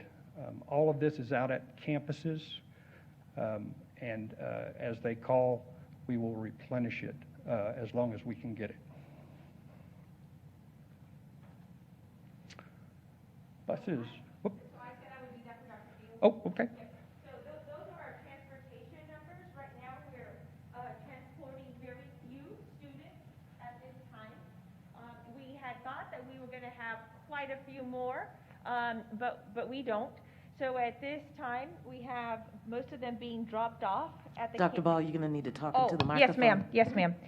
At this time, we have most of them being dropped off, but you will see the numbers for the students that we have in our Safe Haven program, and then the ones that are specifically taking the bus for special ed purposes. So we are also repurposing transportation staff, and they're helping out in other areas as we are not having a lot of riders right now, only 230 riders. And then here is something that we are still looking at because the numbers continue to change in regards to how many riders we will have for face-to-face, for regular and face-to-face for special ed. But when you look at the total number of students that we have, over 23,000, and the ones that are requesting transportation, it is still a very small number of students that are requesting transportation. And then, of course, on the right-hand side, you have the ones for special ed. Yes, ma'am. In some of the conversations I've seen I'm out trying on to go social back, media- sorry. It's okay. No, Okay. it's not about numbers. Okay. In some of the conversations I've seen out on social media, I'm not sure that all our parents know that they're going to have to request transportation when we start back to face-to-face. So I think this is going to need to be a push by teachers and the campuses, with whatever means they have available, with a link for them to fill out a request for transportation or a number to call or whatever. I don't know the policy and how it works. Sure. But I think that's going to need to be a push that we have to make because we certainly don't want kids sitting at home Absolutely. that are expecting to go and the bus doesn't come to pick them up. Right, so when we had our principals meeting, we shared with the staff that this is the time that they should be making phone calls and saying, are you coming to face-to-face and do you need transportation? So I know some of the campuses have been doing that. We will encourage them again to say, okay, if you need transportation, please fill out the form.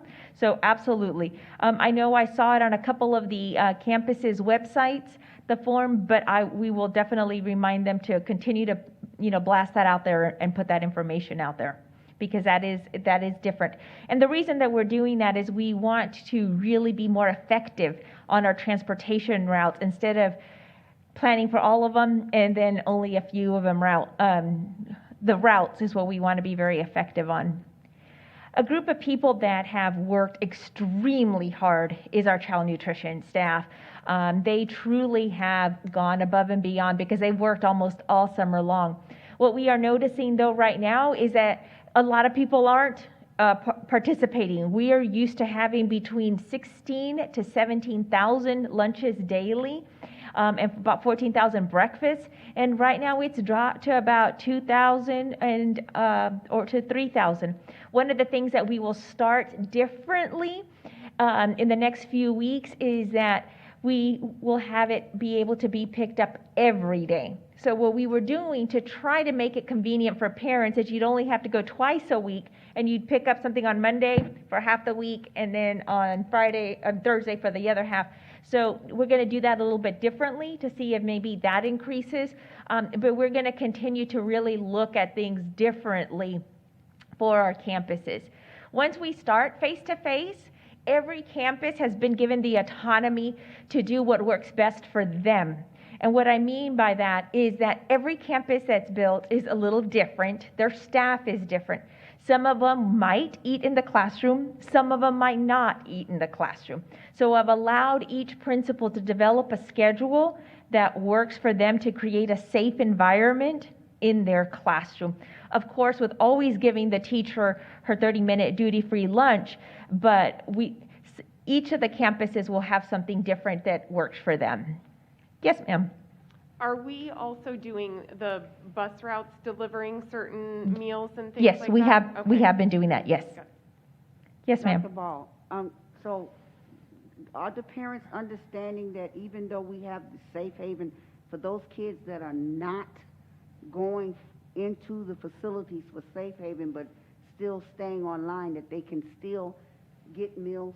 And I'm asking because a parent brought it to my attention that she's noticed the bus coming into her subdivision, and she went and asked them, why do you come in here and sit here like this? Because she thought that it was a hot spot, but it's not. It's the meals. The bus driver sits there for about 2 hours every day to give out food, and nobody shows up. Okay. And she asked me, why are we doing that? And Right. We're doing it to try to provide every convenience to our parents. We realize some of the students are left at home by themselves. So we thought, okay, you could walk to the bus and get your meal. So that was one of the reasons. And also just to make sure that we're doing everything possible so nobody goes hungry. But we will continue to advertise it. I know some of the teachers at one of the campuses, what they did is they actually took a break during the lunch pickup time. So the parents know, and she will even say, okay, this is our break. Come and get lunch here at the campus, and then we'll meet back at Zoom, for our Zoom and stuff like that. But we'll continue to remind the parents that your child doesn't have to be in the building in order to participate. Yes, ma'am. I would like to ask Ms. Eaton, are you saying that person was saying that there was a bus there that had food and no one was not so for 2 hours, and more than one day? That's why it came to her attention. We'll definitely look at that. That's the first time I'm hearing about that. So we will definitely look and target that specific area. Thank you, ma'am. Yes, ma'am. Thank you. So the next slide is the most important slide for me, is because there is so much gratitude that I want to share. First of all, gratitude to the board for allowing us to make all these purchases, for allowing us to be able to do different things to meet our needs and to meet the needs of the students. A lot of these things we wanted to do and we had dreams and hopes of doing. We just had to compress it all so fast. Never would we, in a perfect world, we would have never done it all like this, but we had no choice. We had talked about doing the one-to-one initiative, possibly with a bond, but things happened and we had to do it. We knew we needed a learning management system because one of the things that the learning management really also does, it prepares students for college and career readiness.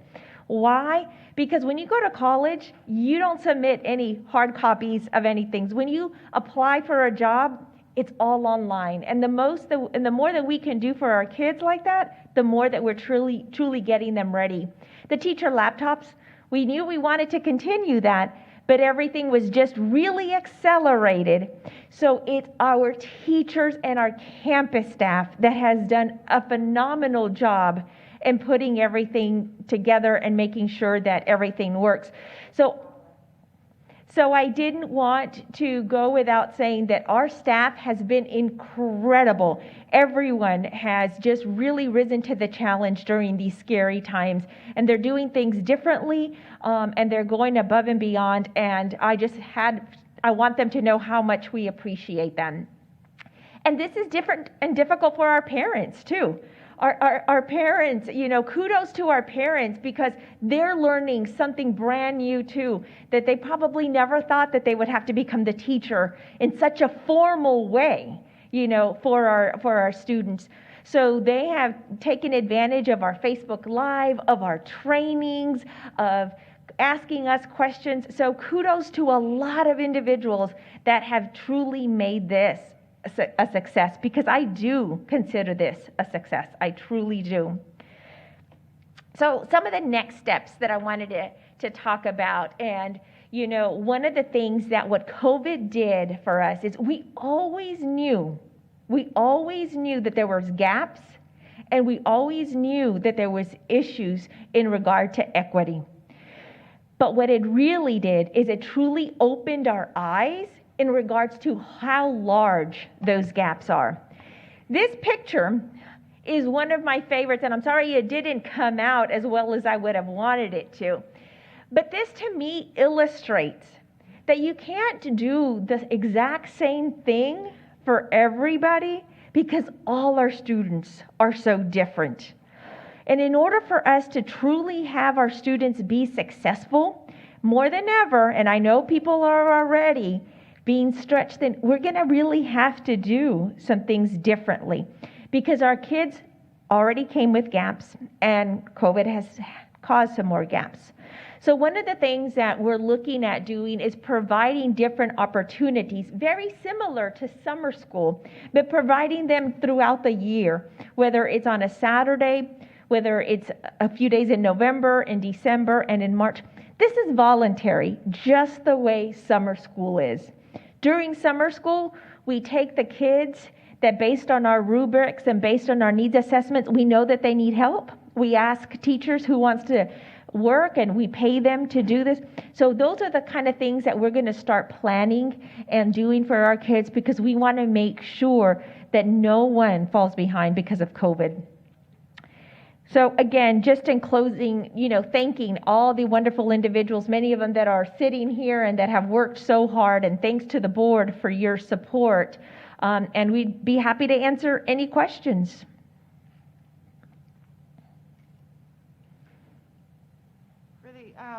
For the information for the dyslexia, is that on the website regarding the videos and? Yes, ma'am. It's all on Return to Learn. Nice. I'm so happy that that's made available for parents, though, some resources that they can utilize. So thank you. And I was very appreciative with the SMORE, the Special Education SMORE. That was some very great information on there for parents, and it was just easy to find and easy to follow, so very good. Thank you. Thank you. Again, it goes out to our staff. Special ed has created one, guidance and counseling has created one, teaching and curriculum and instruction has created one. So lots of different tools that are there for individuals to take advantage of. So thank you. Thank you, Ms. King. Yes, ma'am.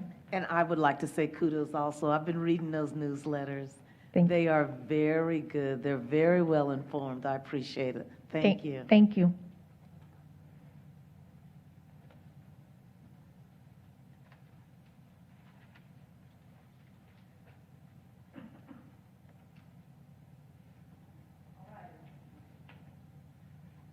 At this time, we will move on to item B, the Judson Education Foundation 2020 second and third quarter update. Dr. Ball. Yes, ma'am. Golly, even for our foundation, things have changed so much. I know Ms. Greathouse has a report to give, but we would have already had our golf tournament at this time, but we didn't. But one thing that I will like to formally announce right now is a donation that was made to the foundation by Gravely. Gravely Law Partner gave us $25,000 that it went to our foundation. So very happy to report that. Lexi, whenever you're ready. Good evening, everyone. I'm here to give you guys the second and third quarter report for the foundation. I apologize I missed the second quarter report. I was out on leave, so I am back. So you guys all have our financials in your packets. For those who have not seen it, we have all of our current balances as of August 31st, 2020. Those are all of our accounts, including our JLA scholarship account. Our Jeff allocations for scholarships and grant of 2019, we were able to get out there and give our students scholarships. Our teacher and principal grants are currently in process right now. The foundation decided to move it into the fall, and so we do have a big surprise coming to all of our teachers and principals and staff. So we would love to have you guys be on the lookout for that, and we can share that really soon with you guys. We're still working out some of the surprises, but we'll let you know. All I can say right now is we have a surprise. Yes. The next part, we talk about our fundraiser and events and campaigns that happened in the second and third quarter. We did not have any of those. We canceled our golf tournament, our football camp, and the basketball tournament. So we have no expenses and no profits to report from that. Upcoming Jeff fundraiser events and campaigns in the fourth quarter, we're currently in our employee give campaign, so we're really hoping a lot of employees give back towards our foundation, and we do have a t-shirt as one of the incentives for employees to give in their monthly payroll deductions. And the next one is our top donor recognition. Some of y'all might have remembered last year we do invite our top 10 corporate sponsors for the foundation for a little thank you. But this year we cannot do that, so I do have a video to show you what we did for them instead. Obviously we do honor and appreciate all of our sponsors, but our top 10 corporate sponsors really are the ones that have pushed the foundation to the next level for us to be able to give to our students and teachers. So I will show that to you right now.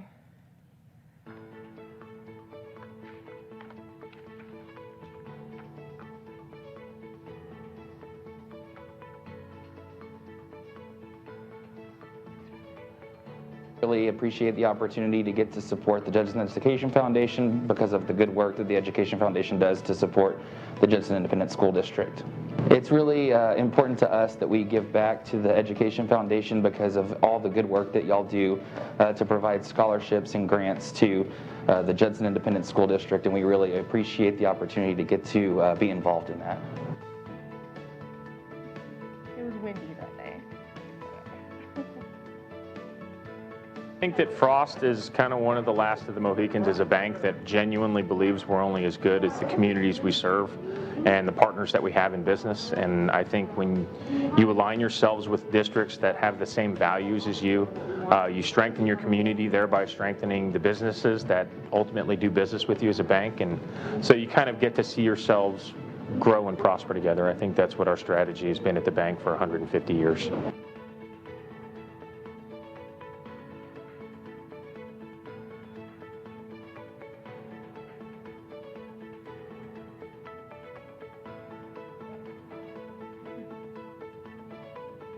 Well, it's very special to us. We've had a very long, successful partnership and relationship with Judson ISD. I think we've been a major sponsor, if you will, of the golf tournament from the very beginning, as well as other events since the foundation has started, and it's always very special to us to help out the district. On behalf of the Judson Education Foundation, we would like to thank our top 10 corporate sponsors for 2019. Because of your generosity, we're able to provide and sustain scholarships and grants for students and teachers here at Judson Independent School District. So that was just a little something that we went out and gave little thank you trophies to each of the top 10 donors, gave them a little thank you, and this video will be sending out with them as well. So we just want to let you guys know what we're doing to give back to those sponsors that have provided for us.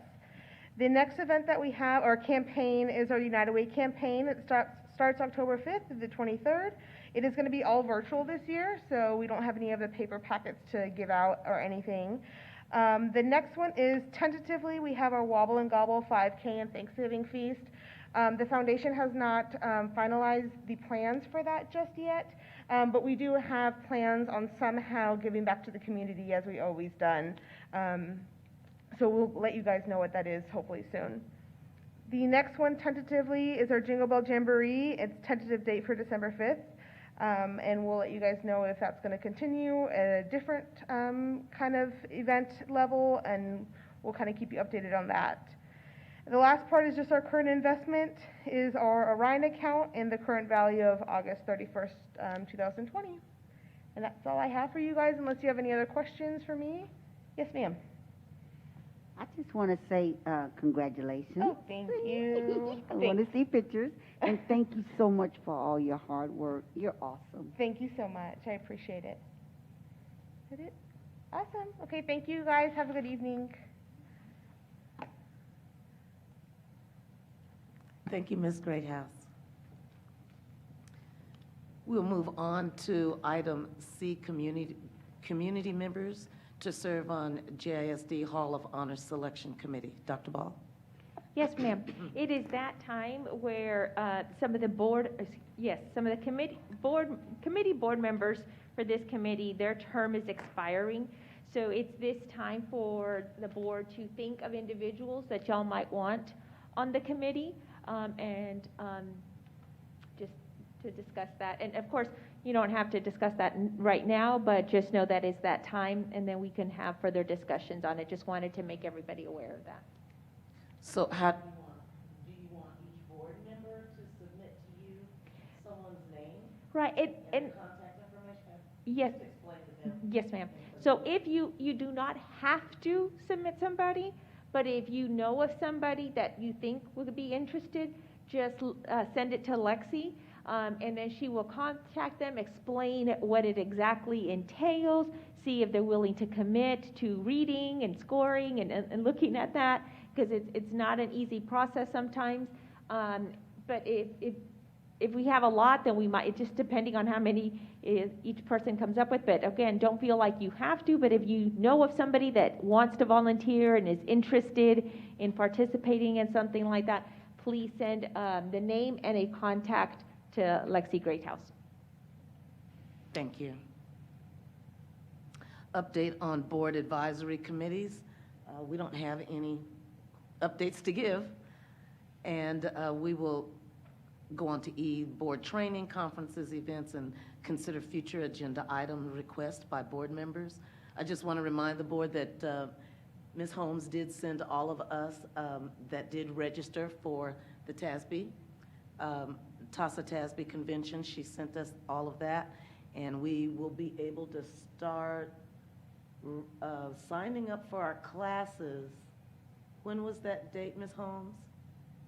At the time I sent you that information, they did not have that date published. Okay, I'll be okay. sure to look So at we'll it just and keep send it to looking, y'all. waiting to find out when we can start signing up.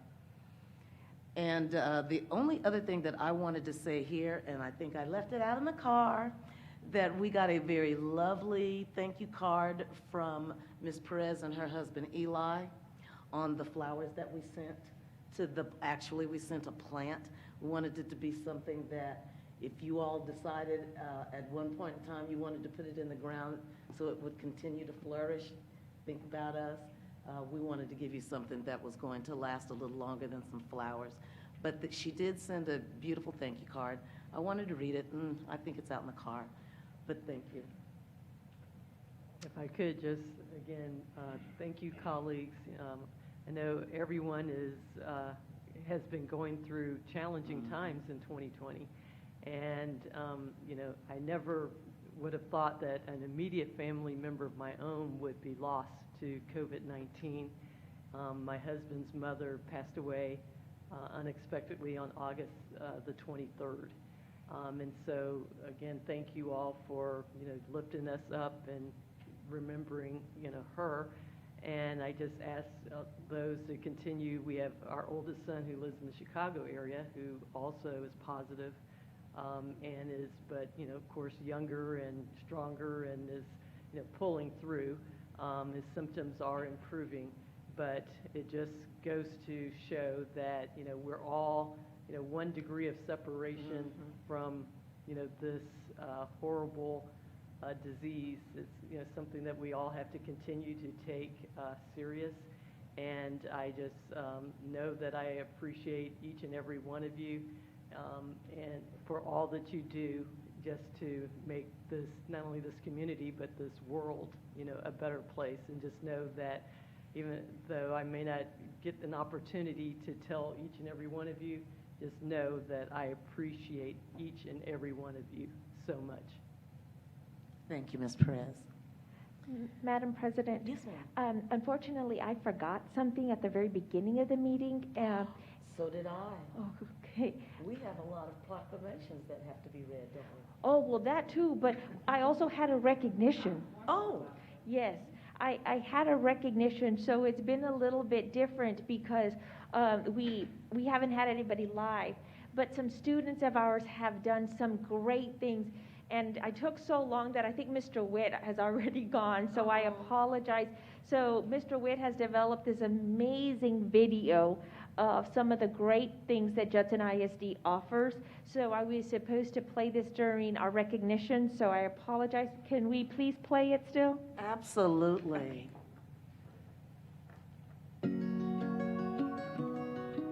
In the Fine Arts Department, what excites me the most is all about the creativity, the way that more friendships are created with everyone, because everyone gets along sharing what they have in common. You can just be yourself and express your feelings, but for me the most important part is having fun. The arts are important to me because it's bringing something new into the world that wasn't there previously. It's kind of like, it's a warm feeling, but also it's like an excitement because you're always doing something new or improving on something, adding your own little flair to it. When I use music, I use it to express like all these feelings that I've never been able to, verbally express. And it's a really great outlet for anyone. And that's why the fine arts are important to me. It provides me like this freedom I've never had before. Steal away. I love choir. It's always been like a dream of mine to sing in like great things. And I personally know that whenever I hear music that great, it just sounds like wonderful. It sounds otherworldly, and it makes you feel all sorts of ways. And like I know that if I feel it, then I could do the same for others. Everybody likes music. Music is everything. Without orchestra, I wouldn't be able to focus in school as much. A lot of students have trouble with finding something that they're good at. So when they realize that they're kind of good at this stuff, it motivates them. They start to become more well-rounded. They want to be more well-rounded, and they try harder in their other subjects. I can use the creativity that I develop by playing the violin to help me solve problems. So that's one of the cool things about fine arts in general. Judson Fine Arts has been a huge part of our lives. We feel like it helped direct my daughter's future. So after she left Wagner, she was able to compete not just on a national level, but on a world level. She was able to earn some of the top scholarships for that year.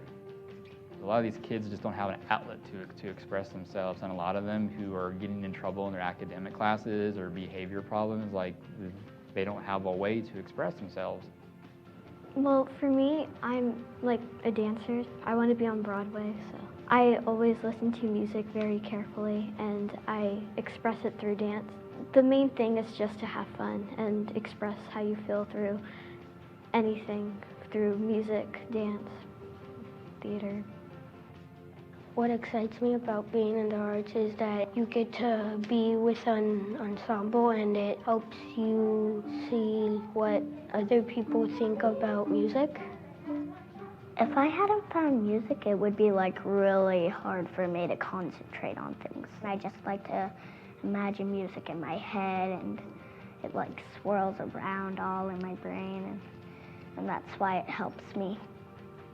It just makes me calm, like it makes me feel like I'm in my happy place.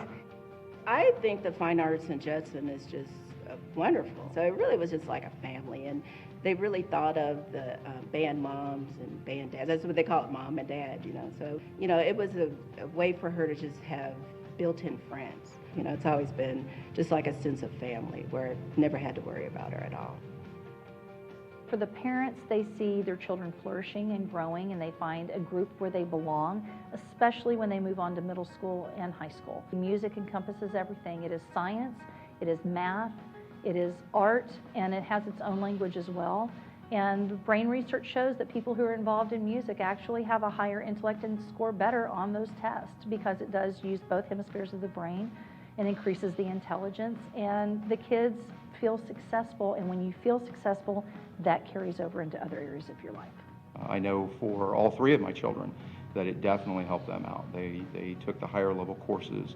They got involved in some of the other programs at the school, not just the fine arts programs, and took the AP courses, and I think it definitely helped advance all of them.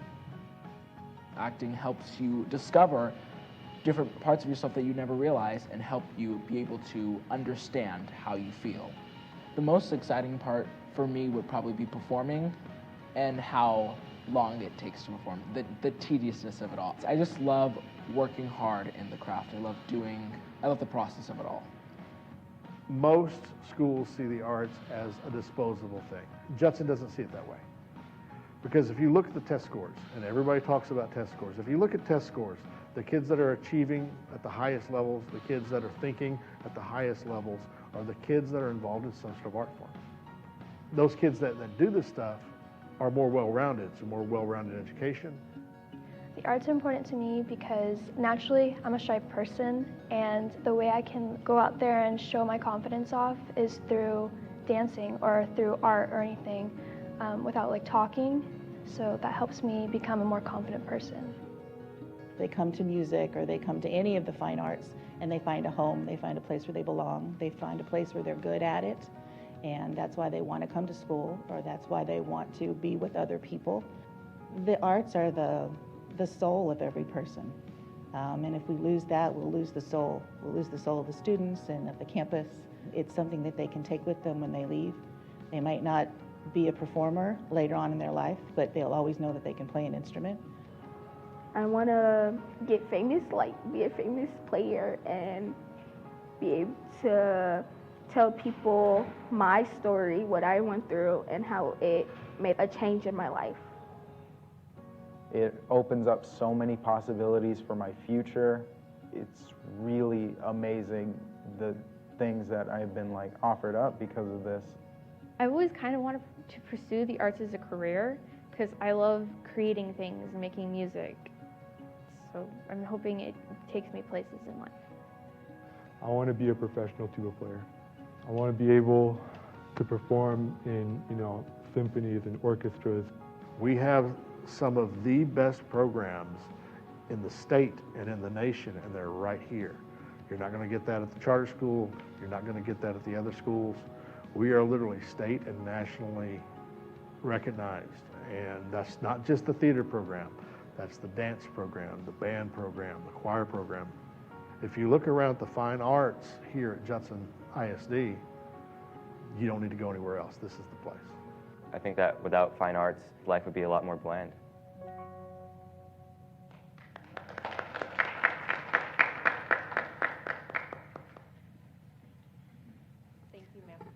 At Absolutely. I'm glad that we stopped to do that because it just reminded me of how important those arts were for me when I was in school. I was that choir girl. I was that dancer. It helped me to get through. So I understand. And also, Dr. Ball, would this be inappropriate for us to go back and have those proclamations read? Absolutely. We have our senior staff that's ready to do that. So, senior staff, if you're ready, whoever's ready, I know each one has one, so. We'll start with, and ladies and gentlemen, what we're doing is going back to the consent agenda. And we will start with K. Dr. Taganoff, she is going to be reading K, consider and take action on the proclamation of October Family and Community Engagement Month.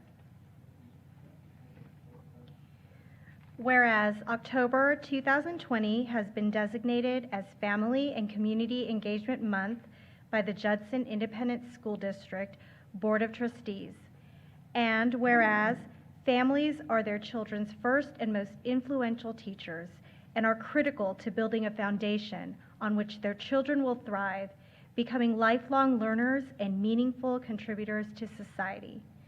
And whereas those who partner with schools and actively participate in a child's learning from preschool through college contribute to their success by helping them understand that education is the gateway to a brighter future for our children and bridging the gaps.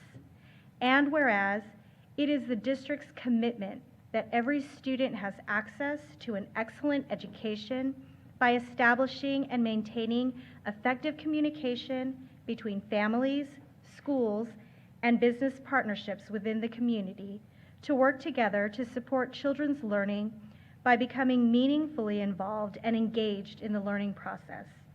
And whereas the district will use school and state accountability data to continue to provide information to families and the community to make informed public education decisions and choices.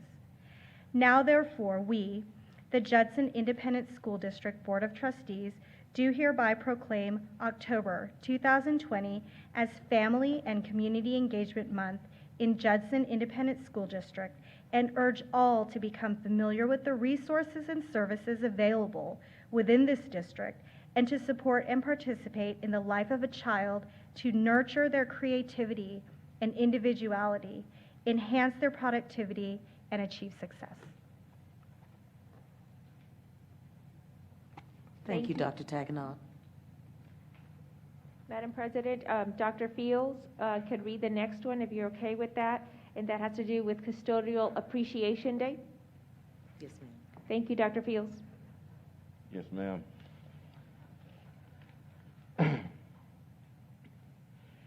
Whereas Judson ISD realizes that our buildings represent a significant investment on the part of the public that must be kept clean and in good repair.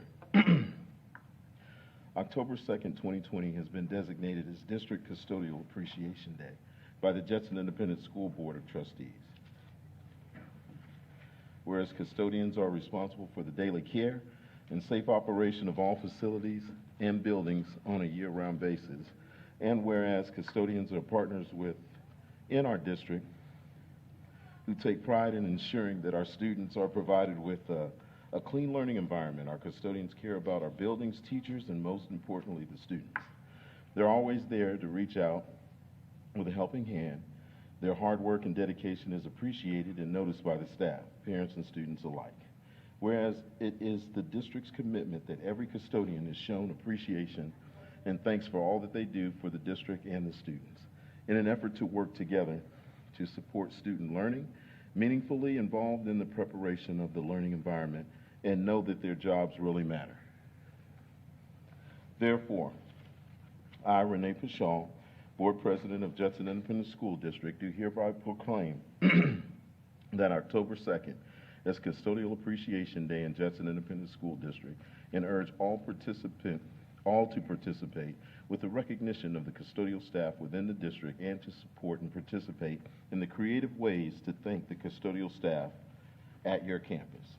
In witness thereof, I have hereunto set my hand and caused to be affixed the Great Seal of Judson Independent School District this 17th day of September 2020. Signed, Renee Pashal and Lynette Perez, Secretary. Thank you, Dr. Fields. Yes, ma'am. If we could now have Mr. Garcia, Marco Garcia, and he is going to read the one for the American Indian Heritage Day.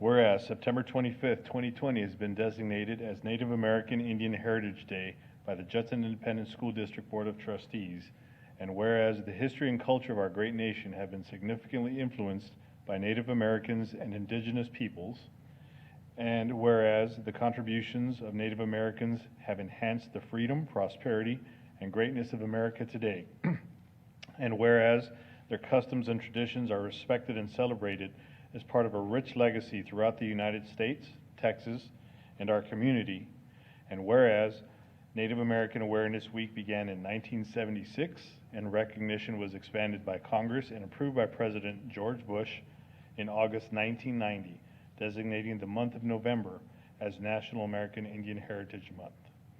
Now, therefore, Renee Pashal, as by virtue of the authority vested in her as School Board President of the Judson Independent School District Board of Trustees, do hereby proclaim September 25th, 2020 as the National American Indian Heritage Day in the Judson Independent School District, and urge our community and all our citizens to observe this with appropriate programs, ceremonies, and activities. Thank you. If we could have Ms. Ceci Davis, she is going to read the one for the National Hispanic Heritage Month.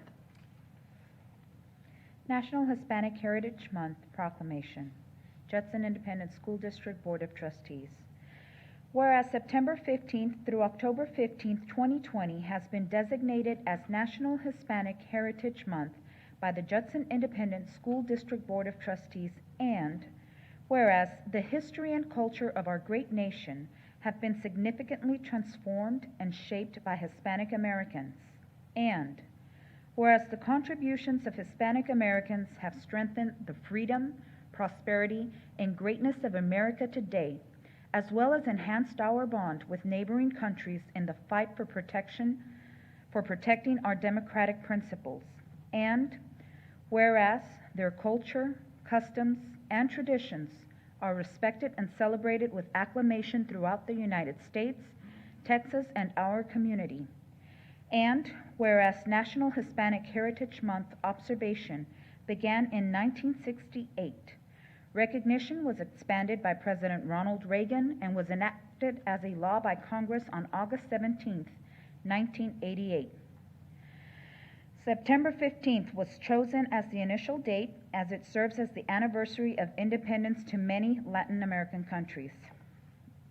Now therefore I, Renee Pashal, as by virtue of the authority vested in me as School Board President of the Judson Independent School District Board of Trustees, do hereby proclaim September 15th through October 15th, 2020 as National Hispanic Heritage Month in the Judson Independent School District, and urge our community and all our citizens to observe this with appropriate programs, ceremonies, and activities. In witness whereof, I have hereunto set my hand and caused the seal of the Judson Independent School District to be affixed the 17th day of September, the year of our Lord, 2020. Signed by Board President Renee Pashal and Board Secretary Lynette Perez. Thank you so much, Ms. Davis. Madam President, and the last one will be read by Mr. Bill Atkins, and he will be reading the National School Bus Driver Appreciation and Bus Safety Week. National School Bus Driver Appreciation and Bus Safety Week Proclamation, Judson Independent School District Board of Trustees. Whereas Judson ISD realizes that National School Bus Safety Week in October is the ideal time to reinforce bus safety rules among students and express gratitude to our bus drivers and staff for their hard work and professionalism. October 19th through the 23rd, 2020 has been designated as District School Bus Safety and Bus Driver Appreciation Week by the Judson Independent School District Board of Trustees. And whereas bus drivers are responsible for working tirelessly every single day to ensure our children get to school safely, to learn important lessons, and then drop them back off at home. And whereas Bus Driver Appreciation Week is a well-deserved salute in the direction of all those men and women who dedicate their lives to helping children get to school every day while staying patient, helpful, and positive all throughout, their work and dedication is appreciated and noticed by the staff, parents, and students alike. And whereas it is the district's commitment that every school bus driver is shown appreciation, thanks for all they do for our district and students, in an effort to work together to support student learning and know that their jobs really matter. Now, therefore, I, Renee A. Pashaw, Board President of the Judson Independent School District, do hereby proclaim October 19th through the 23rd, 2020, as School Bus Driver and Bus Safety Week in Judson Independent School District, and urge all to participate with the recognition of the transportation staff within this district and to support and participate in creative ways to thank the transportation staff at your campuses. In witness whereof, I have here set my hand and caused to be affixed the Great Seal of the Judson Independent School District this 17th day of September, 2020. Signed, Renee A. Pashaw, President, Lynette Perez, Secretary. Thank you, Mr. Atkins. And Dr. Ball, since we are still on item E, the Yes, ma'am. update of board training, I'd like to ask if there's any board member that would like to put something on the agenda for next month. Yes, ma'am. It's not on the agenda, but I do want to talk about an event that I attended. Oh, go right ahead. And please. normally I'm at lots of events, and I'm kind of at loose ends, not having so many schools to go and visit and see the wonderful things that our students and staff are doing. But I did attend the ceremony honoring Lieutenant Colonel Karen Wagner last Friday in recognition of September 11th. And I want to make sure that I share my appreciation for the ROTC students and for the two lovely young women from the Wagner High School Band who played taps on the trumpet. It was a very moving ceremony. It's an honor that we have someone who was a graduate of Judson ISD who lost her life, and we were able to recognize that sacrifice with naming a school. And I think that Colonel Wagner would be extremely proud of all those students that have attended and graduated from that high school, and I hope she's looking down and enjoying the tribute that we're able to give her. Thank you, Ms. Canoyer. Is there anyone else? Oh, well, I'll let you do that then, Ms. Perez. And many of us also had an opportunity to attend the gym dedication at Kitty Hawk Middle School in honor of Coach Tom Walker. Again, just a beautiful facility, and I know everyone will look forward to have an opportunity to see just the beautiful gym, but more importantly, just to have a moment that will have a lasting legacy of someone who, for so many years of his life, dedicated to the children of the school district. And so it was just a wonderful event to be able to participate in.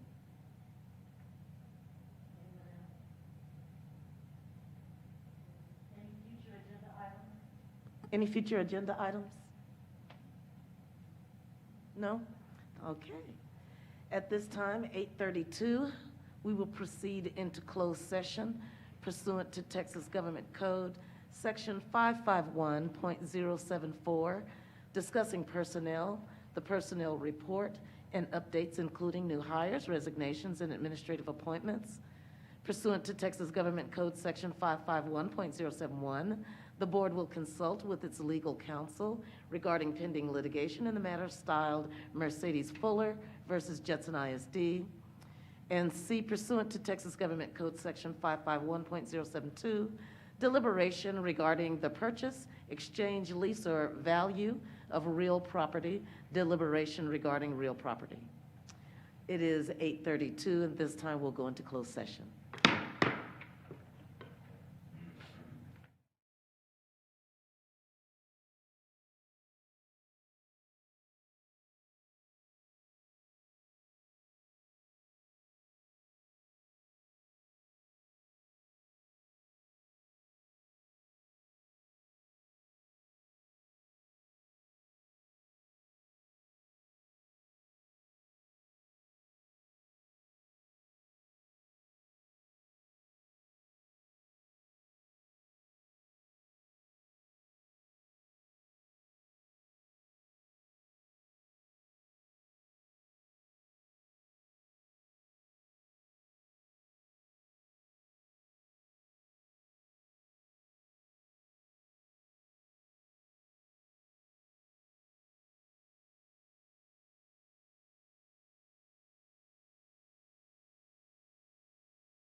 And you can put 0.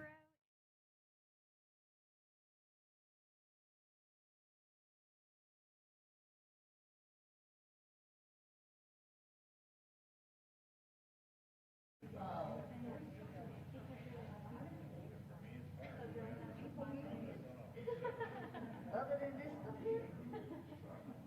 Well, sometimes, like, yeah, so like Miss Rodriguez got to do like that vacuum job in China last year. That was considered a gift because her expenses were better. Oh, I didn't know that. So something like that. Oh, Miss Rodriguez. What is it? Right? I just got the food on what the gifts are. I mean, Congratulations. interpreting that wrong, but that's what the intent is of that form. So I just need y'all to sign off and. We are reconvening into open session at 9:21 p.m. Do we have a motion for closed session? There's no action to be taken, but is there? The personnel report. I move we approve the personnel report as presented in closed session. I second. All right, that item has been moved and seconded, and I will start with Ms. Rodriguez. Jennifer Rodriguez, aye. Ms. Canoyer? Suzanne Canoyer, aye. Ms. Perez? Lynette Perez, aye. Ms. Eaton? Deborah Eaton, aye. Ms. King? Shatanya King, aye. Renee Pichelle, aye. Motion passes unanimously. Item B, there is no action to be taken. This meeting is adjourned at 9:22 p.m. Thank you all.